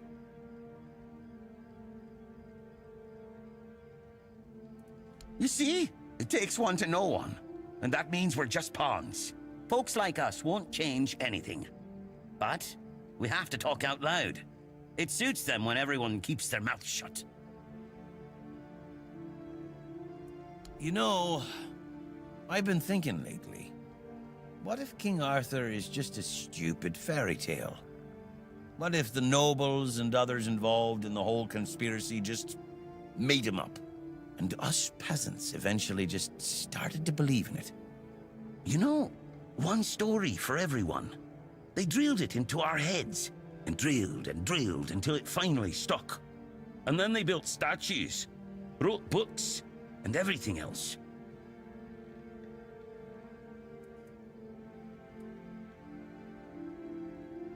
Yeah? Don't tell me you're one of those fools that think that the All-Mother exists. Have you ever seen her? How do you know that we're not being lied to? Exactly. But maybe one day you'll see the truth.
it's you! Do you... need something? You did? I thought I heard some hammering. Oh, well, thank you for that. Truly. One less thing to worry about, right? Here, I put aside some money from my budget. You've earned it. And you have my gratitude. I'd ask you to fix the refugee barracks, but, well, there's no budget for making people's lives slightly less miserable. We'd have to do with something less spectacular. There are two places around here that could use some fixing up. First, there's the old gate. It used to be a proud marker for our territory, but now it's more of a sorry welcome sign. Then, there's the monument to the sea creature. It's been weathered down by the salty breeze, and honestly, it's starting to look less monumental and more pathetic. If you could restore them, it would do wonders for morale, and maybe even impress Fergus. What do you say? Ah, that's the spirit! I knew I could count on you. Once those are back in shape, this place might start looking like it's cared for again.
You're heading to the village, right?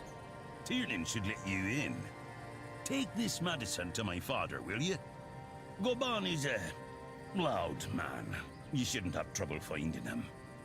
I can see from the look on your face, you've already met that little ray of sunshine. Forget I asked.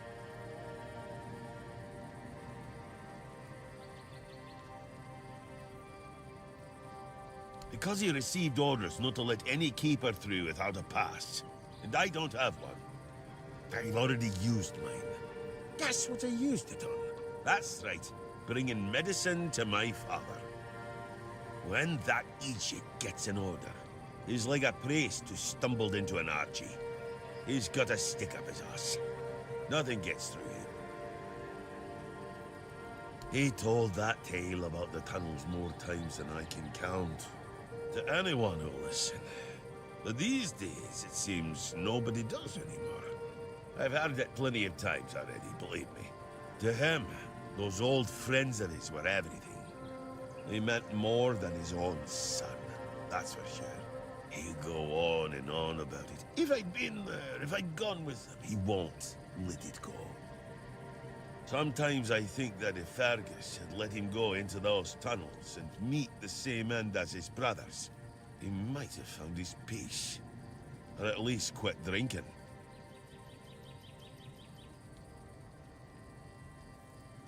It's no secret. Not all keepers have... tried to... A woman old enough to all got... If I... Look, if they want to... See you around.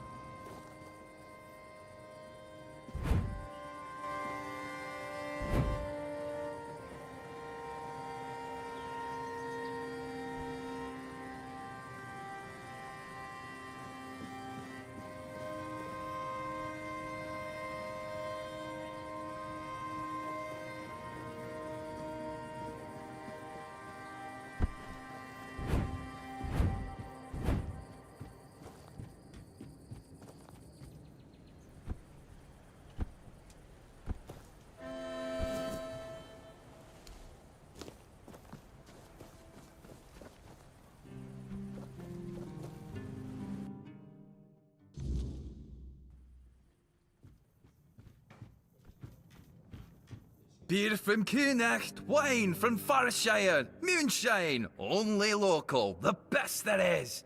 And fish, lots and lots of fish. What's your poison? No, I don't recall anything like that.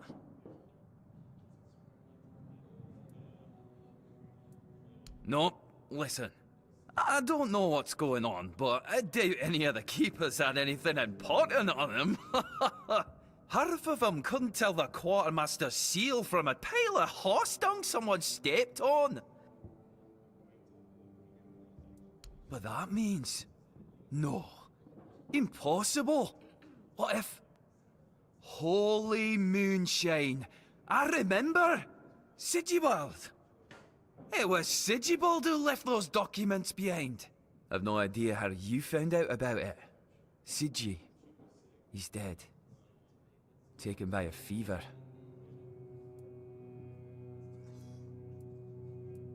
Aye, of course I have. I didn't just throw them in some cabinet. I was afraid they'd fall into the wrong hands. He was a good man. I wouldn't get rid of my only memento of him. Here. After what you said, I assume you'll make good use of them. Even though I'm still not sure what to think about it. Things are getting weirder and weirder in our beloved Avalon. Well, he died like he lived, with a tankard in his hand. The boys always said Sigi was a friend worth 5 others. And he was. He was a prankster like no other. Once, he slipped a rotten egg into the quartermaster's dinner. Never a dull moment with him, that's for sure.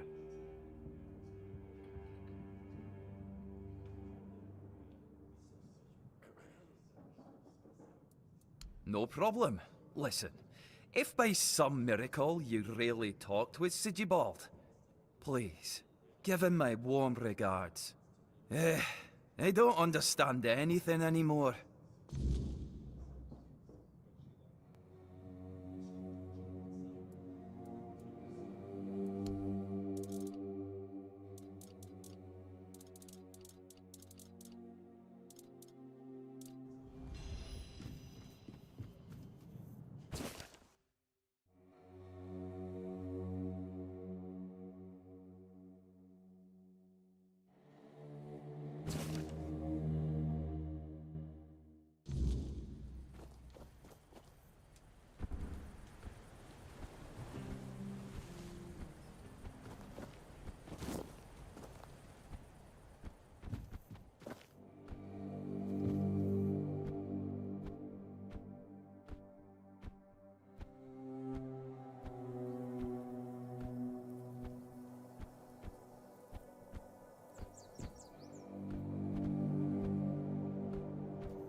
You're back! Hi! I told you, Ron is a good guy. And here's a little something for you. You know I pay well. Yes? What's the matter, my friend? You're really good at this today. Wait. Oh. Oh, you're serious. I understand. For so many years, I've been afraid to open this letter. But it looks like I needed to read it. Well, it is what it is, right? And I've been wondering why no one wants to talk to me. I thought to myself, are they mad at me or what? But why are you talking to me? How can you see me? Anyway, may the All-Mother bless your path. See you next time.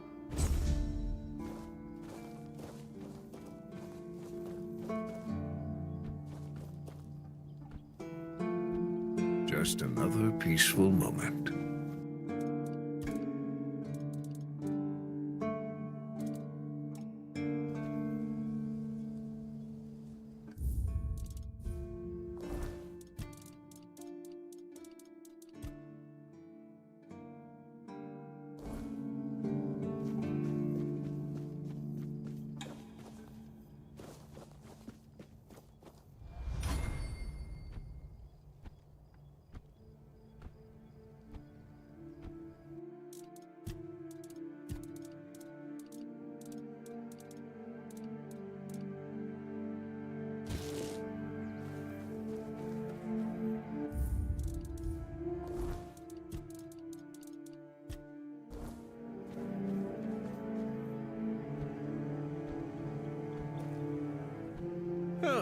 What a nice day.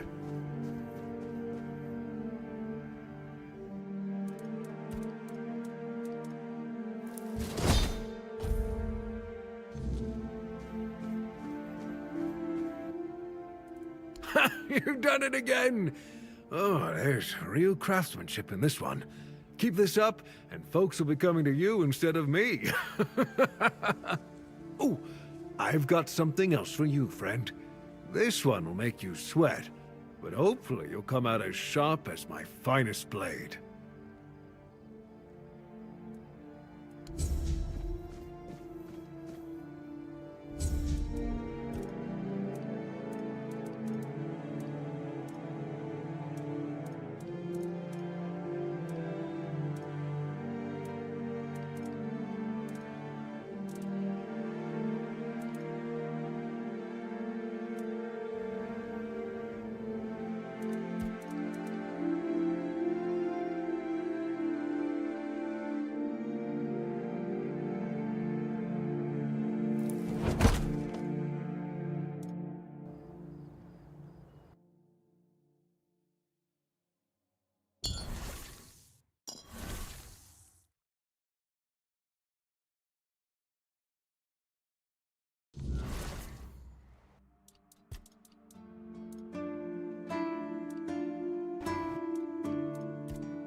Just...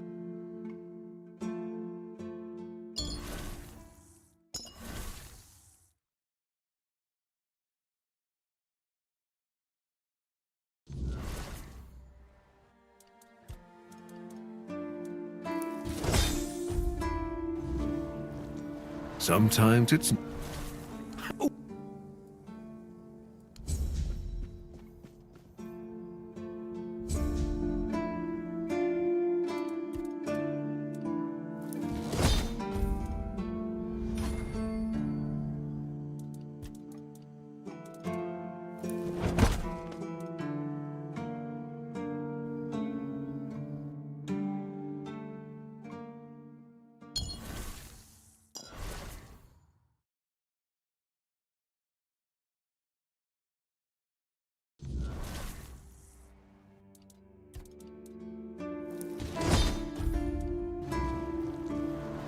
I like it when things are quiet. I might retire early and let you take over the forge. Joking aside, that's some bloody fine work. Looks like you've handled everything I had for you. If you're hungry for more knowledge, you might want to seek out a blacksmith from the tribes. Say what you want about the Dalrida, but those bastards have tricks up their sleeves that even I don't know.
shark.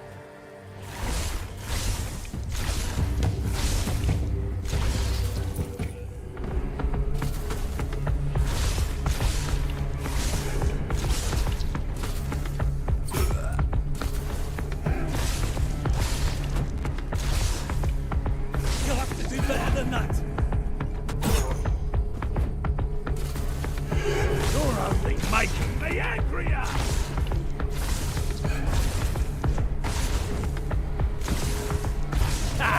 That's all you.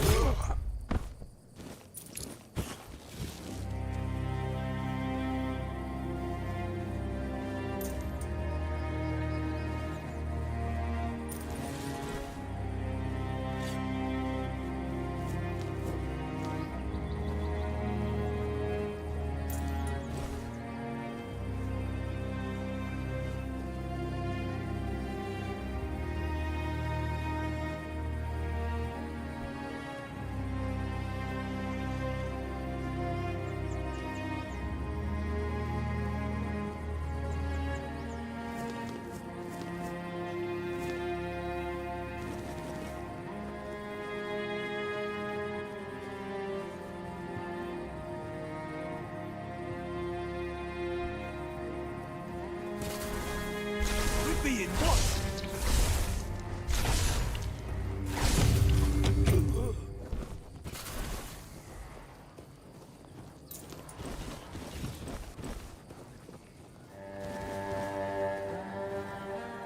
I'm not scared of you.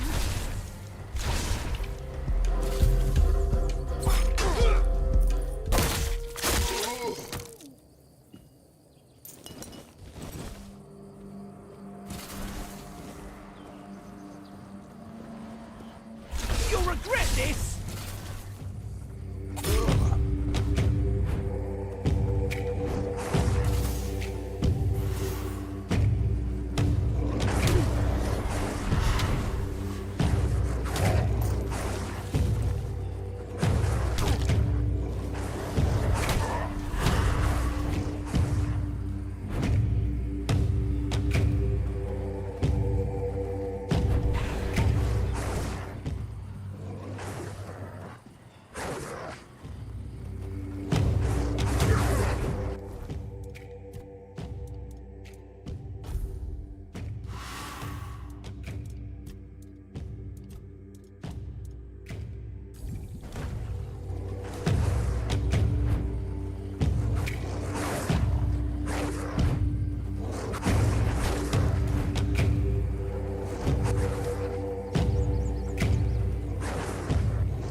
goes there? Are you the one responsible for all that racket? People are trying to rest in peace, damn it. You should be. These folks fell into their eternal slumber a long time ago. But some of them have turned out to be very light sleepers. Not their fault, but we should at least try not to wake them up. I'm telling you, ever since people started burning their dead, it's like they've forgotten proper manners in places like this.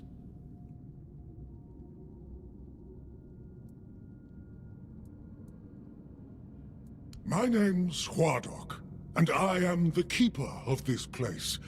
I look after the dead, or at least, I try to. It used to be much easier where they stayed in one place. Now I need to keep making sure they don't stray too far from the cemetery. But I'm not complaining. A little exercise is good for the body.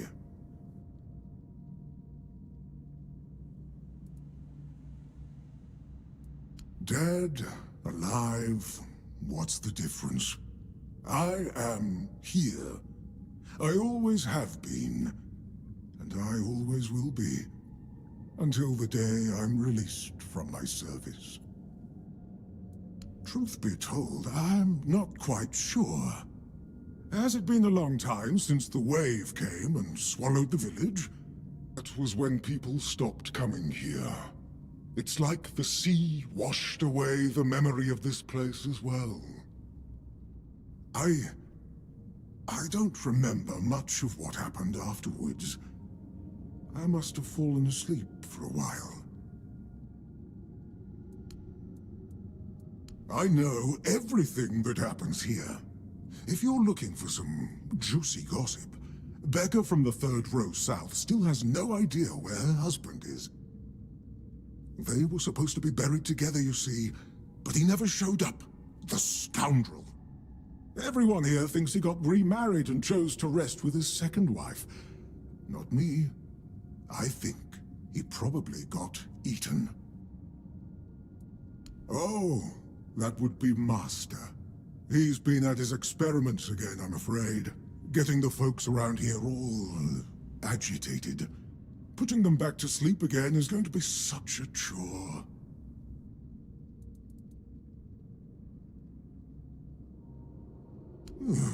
Master is Master. He commands the dead. I don't know much else. I'm here to serve, not to ask questions. Because it's my purpose.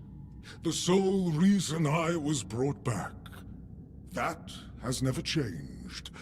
Just as I haven't. But I'm happy where I am. The dead need company too, you know. The folks here were forsaken by the living. At least I can make sure they're not lonely.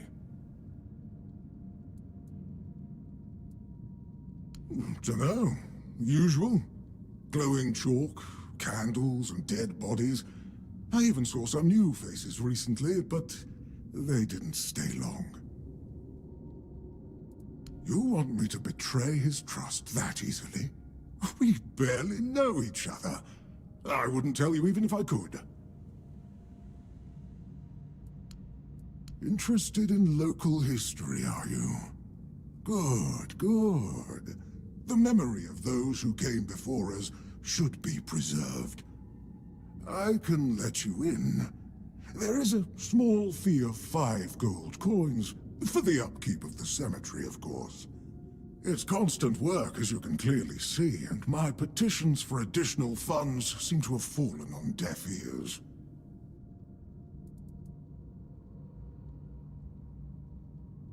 Bless you, kind stranger.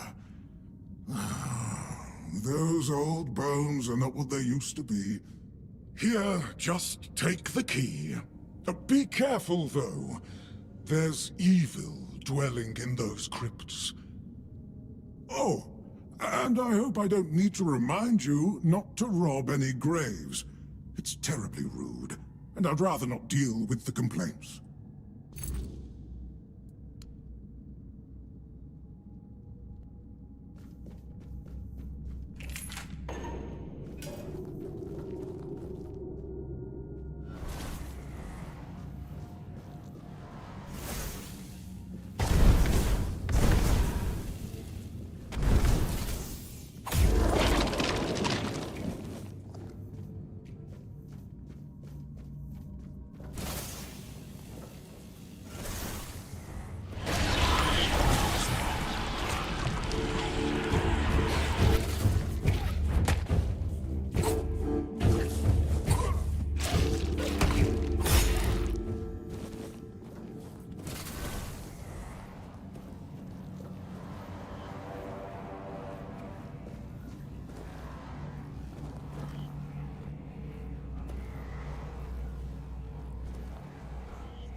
Careful there. Try not to step on the array. It's advanced magic. Very fragile. Stop. Well, what I am doing here is very important. Besides, I'm hardly hurting anyone. Well, anyone that matters, that is.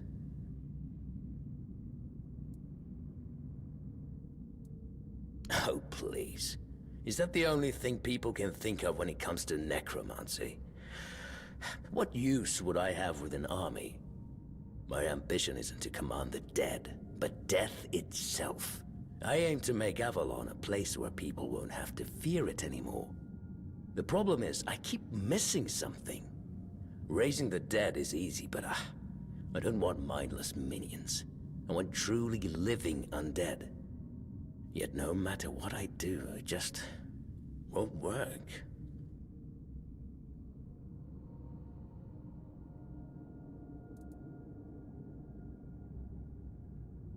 Nonsense. The process, as you aptly called it, holds no secrets from me. I have studied its every stage, every aspect, all while keeping meticulous records. It's almost insulting how straightforward it is, how little variety there is at its very core. Death truly does make all of us equal. And yet, capturing the connection between the flesh and the spirit continues to elude me. No matter how I approach it. I've even tried to force it, but to no avail.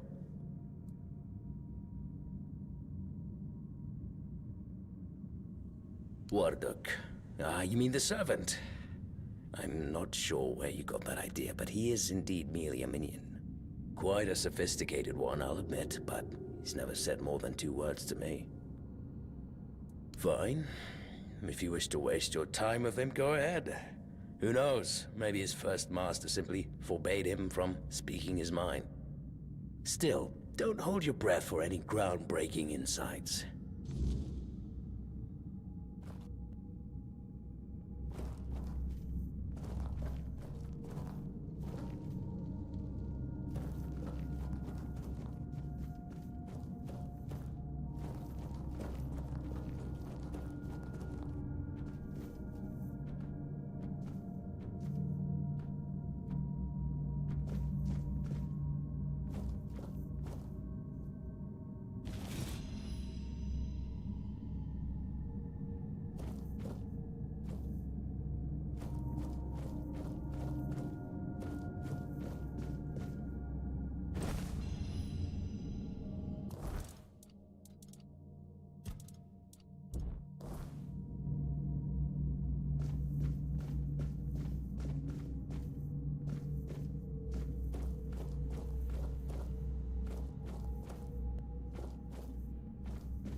Oh, you're back.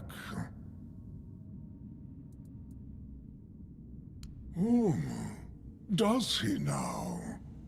That's quite admirable. And rather unusual for his kind. Normally they act as though they know all there is to know, yet they always end up baffled by their failures. I'd love to help, but alas, I'm not certain I can. You see, death is intensely personal, and as such, quite indescribable.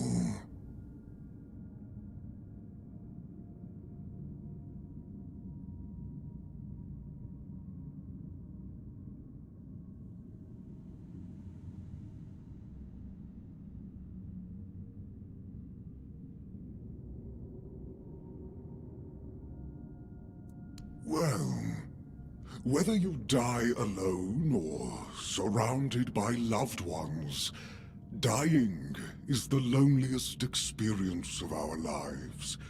It can't be shared or taken from someone.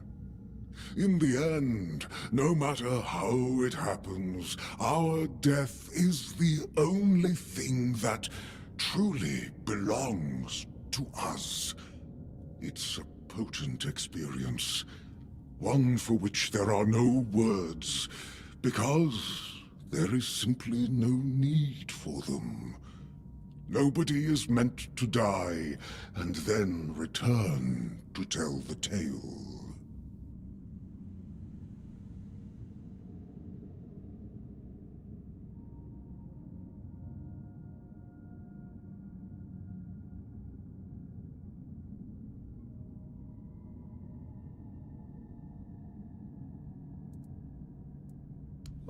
I'm glad to have been of assistance.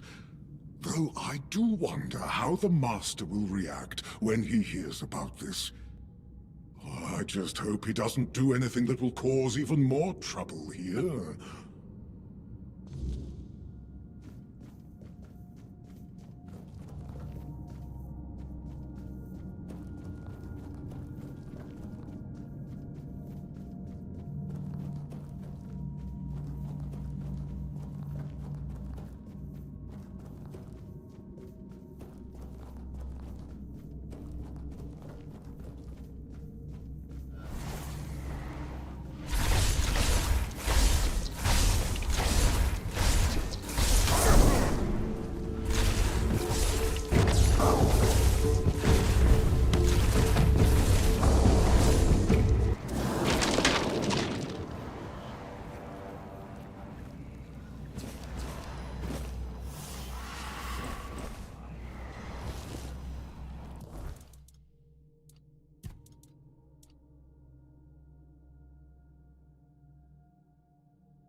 Yes, I felt that. He must have been surprised. People like him tend to forget that it can happen to them too. It seems so.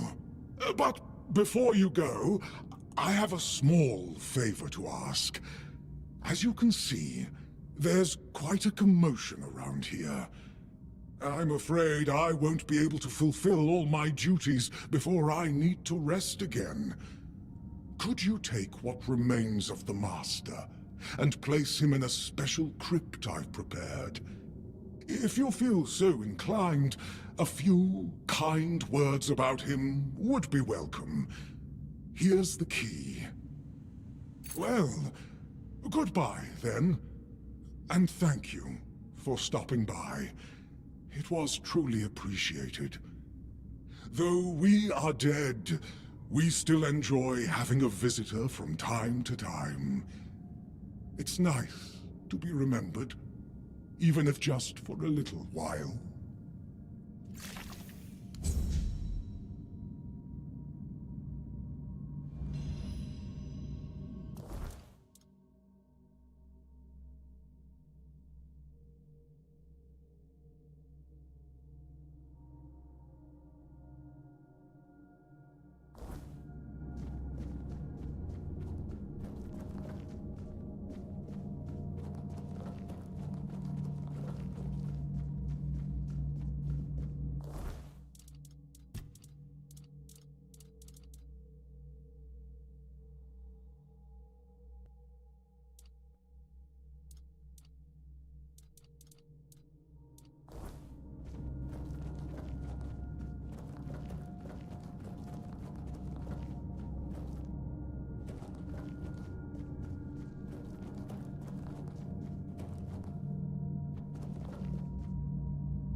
So he shares the same fate as his minions. Ironic, don't you think? Well, at least we'll have some peace and quiet around here again. And the dead might be restless for a bit. But I'm sure Hwaradak will put them back to sleep. You can report a job well done to the quartermaster. Aye, I do. He's a very pleasant fellow. I may not be very fond of his masters, but well, who am I to judge a man for the oaths he's bound to? And he has a lot of respect for the dead. I wouldn't mind having someone like him looking after me after I finally shuffle off this mortal coil. You fought and you won. That's all that matters to me. We're both busy individuals. And maybe one day, if Avalon permits, we'll share this tale by the campfire.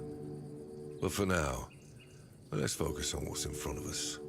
Since you've proven you're brave enough to face the undead, I take it you're not afraid of the night either, are you? I might have another job for you if you're interested. A little while ago, another traveler came through here bragging that he found a place where you could easily gather ethereal cobwebs. He was supposed to return with proof, but, well, I'm afraid he may have met an unfortunate end, as often happens. But I'm still curious about the place he mentioned. That's good. Hand me a map. I don't know the exact location, but you should find it in this area. Good luck.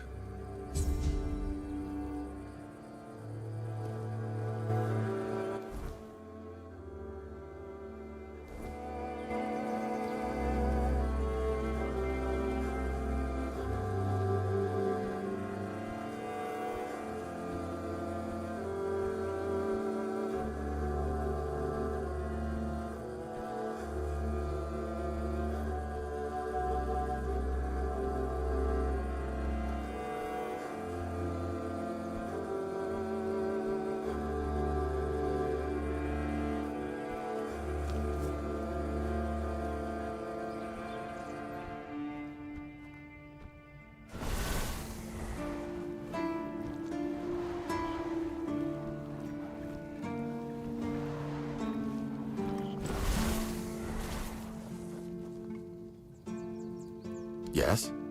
Did you find out what's been happening out there? Great. A necromancer. Just what we needed. It wasn't the Dark Druid from the legends, was it? Good thing you got rid of him then. We already have the Dalriada almost on our doorstep. We don't need an army of the undead to boot. You did well. Maybe it's not so bad having you here.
Stay focused.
'Tis but a scratch!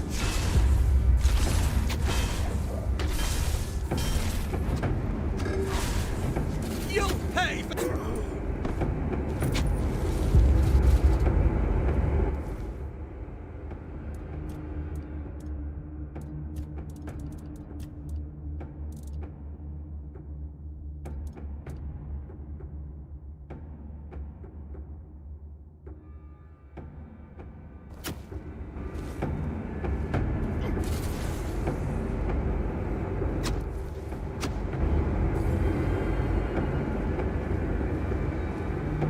Your armor won't save you!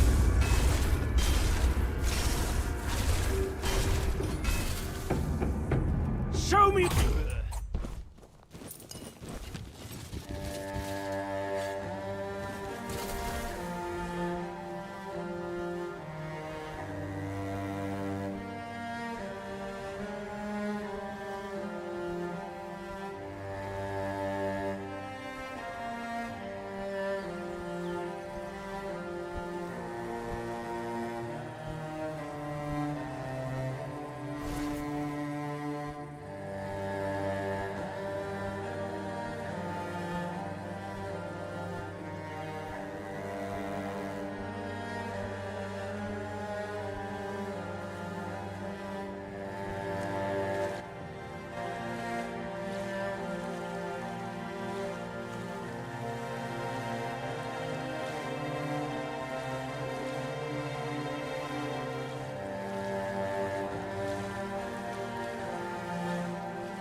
worldly, well-travelled person. I'm not wrong, am I? Of course I'm not. Tell me, would you be interested in some incredibly rare, mysterious and precious items?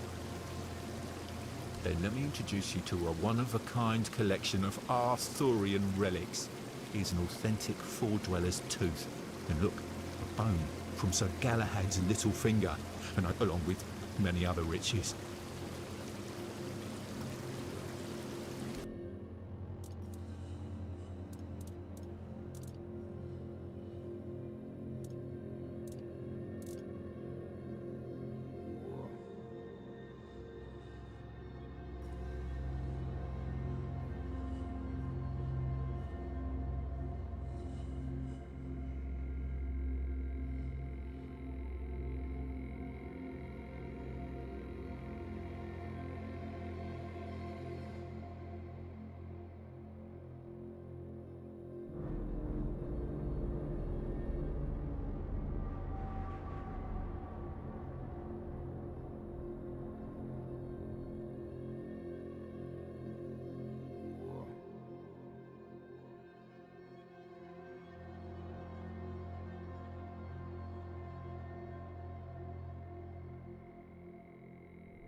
Hello.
What a nice day.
Did you hear something? I'm not beaten yet. Your gold belongs to us now.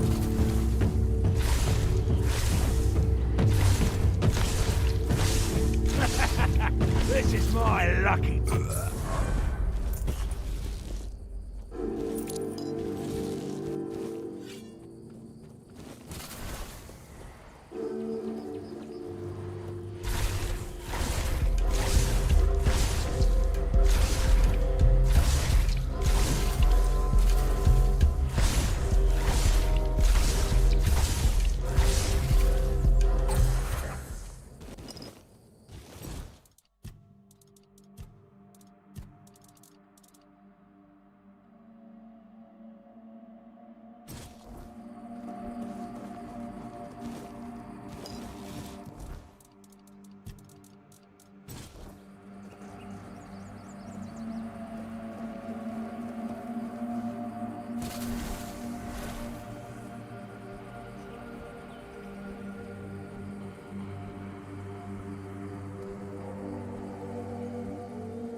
So let's see what's in this package here.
I suppose it wasn't.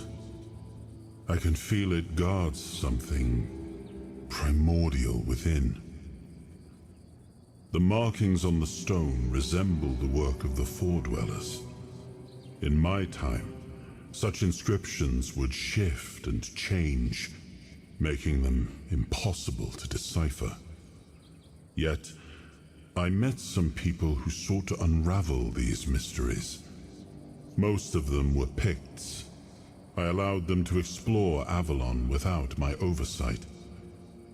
And so, I remember that the royal geographers came to be. My favorite band of adventurers. True pathfinders. Avalon owes them a great debt.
good to have a little rest.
Ah, that's you.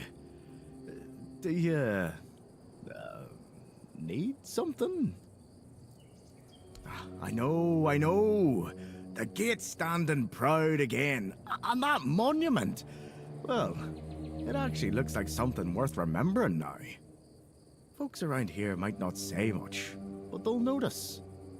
A place that looks cared for makes people care more in return. Good work. If I had a medal to give, I'd pin it on you myself. Maybe Fergus will even crack a smile. Or at least grunt in approval. That's about as good as praise gets from him. Either way, you've done well. If something else comes up, I'll let you know. Ah.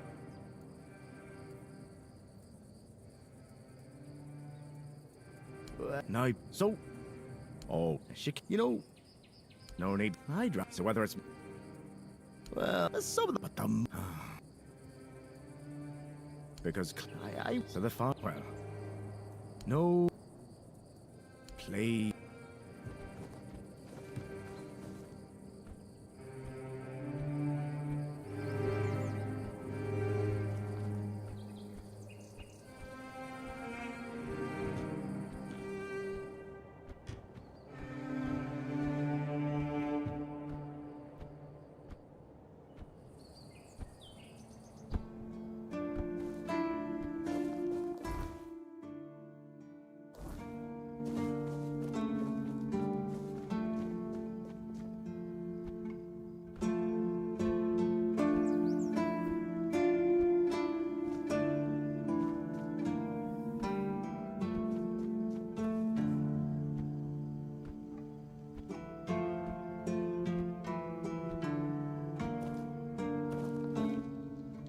So the bitch understood the meaning, yes?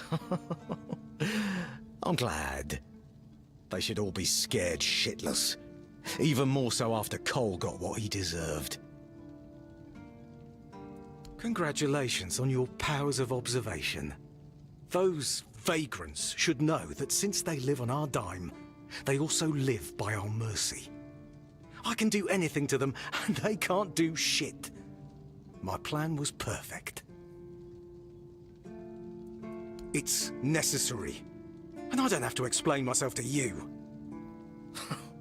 You're from nowhere. So, you're nobody. Become a keeper, and you'll have the right to punch me in the face. But, as it is, you'd only get thrown in jail for starting a fight with a keeper. The refugees are a tumour on the healthy body of the Horns of the South. Remember this, and make wise decisions.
You are.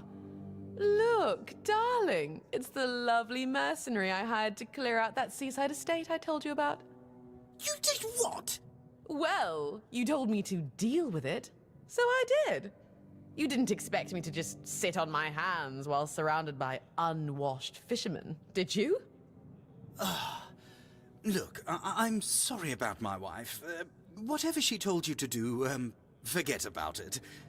I'll pay you for your trouble. Trust me, I can imagine. Unfortunately, she often gets lost in her enthusiasm. We weren't, at least I wasn't planning on staying here any longer than necessary. We have no need for an estate. Well, that's your opinion. One I simply do not share. You have? Oh, that's wonderful. I can start planning the welcoming banquet. I'm thinking sea foam made of spun silver, dancers dressed as alluring sea creatures. And who are you going to invite, The crabs? None of your friends from Camelot are going to come all this way just to have dinner, are they? Dear gods, Duncan. You're so plebeian. Of course they will come. Besides, there must be some important people here. Weren't you just talking with them? You can invite them too. Good luck with that. Are you sure the place is safe now? Oh my, how polite. I wouldn't have expected that from such a vagabond. But no matter, for I now have the delightful task of decorating an entire house. Marvelous. Truly it is. Now, we must get in touch with that splendid woodworker from Camelot. You know the one. He made those exquisite cabinets for the Gévaudan. Oh, and don't forget to pay the nice mercenary. At least someone in this godforsaken place turned out to be useful. Yes, dear. Why don't you come visit us once we're all settled, And don't fret. There's no need to make yourself too presentable. I highly doubt we'll be entertaining any important guests just yet.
nice to have a break.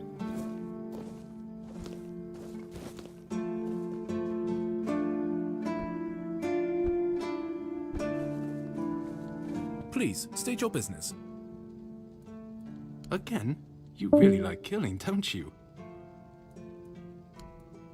I see that Silent Cilia has finally been shut up for good. She earned that moniker because she liked to silence travelers by slitting their throats. Well, I hope she met the same fate. I wonder what it sounds like when a blade pierces the trachea. Anyway, the reward is yours. Go chop off some heads. None so far. The keepers don't want to risk being turned into pincushions for a mere 10 gold pieces. Besides, the captain banned them from leaving the Horns of the South without a good reason. Too many bandits and not enough keepers. Well, Camelot would send a group of knights with Sir Galahad at the head, and he's not interested in half measures. He'd probably burn down half the garrison, or hang them. He's done both. By the way, did you know that people who are hanged rarely die from strangulation? Usually the sudden jolt causes the backbone to snap, which separates the head from the body. A while ago I saw someone hanged in the village, and it's true. One snap, and it's done. No matter what you say about him, he's very efficient. Brutal, even by my standards, but efficient. Oh, sure, plenty. Did you know that apparently if you cut off someone's head, they don't die straight away, but remain conscious for a few moments? If someone dies in a damp, closed-off space, sometimes, but very rarely, their body creates a thin layer of wax on the surface of the skin. I heard that a body decomposes in water 4 times faster than on land.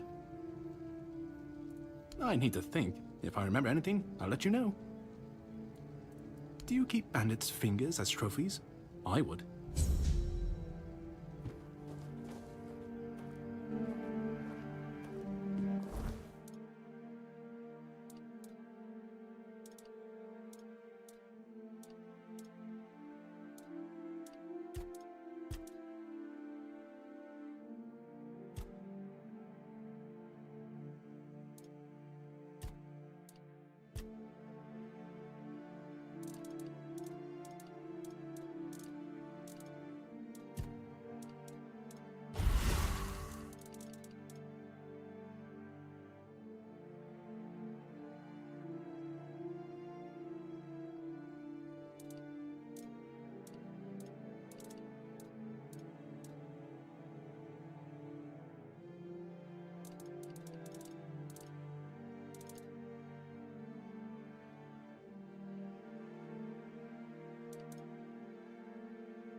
Sometimes it's nice to just...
Let me guess. It's a You see, he instilled it, he taught his... What? Essentially, I gave him until one day I had no idea. I spoke when Grail. Is it true? Don't get me wrong. Yes, it's crossed my mind. It's about time we gave the poor man some work away from those blasted seagulls. I'm thinking of keeping him busy around the keep. Indoors, where it's quieter.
Yeah. After we lost 2 squads trying to take back the All-Mother's temple, then he shut himself in his office. Fergus is trying... I heard that Dew fell down the stairs and didn't break a single bone. So that's a start.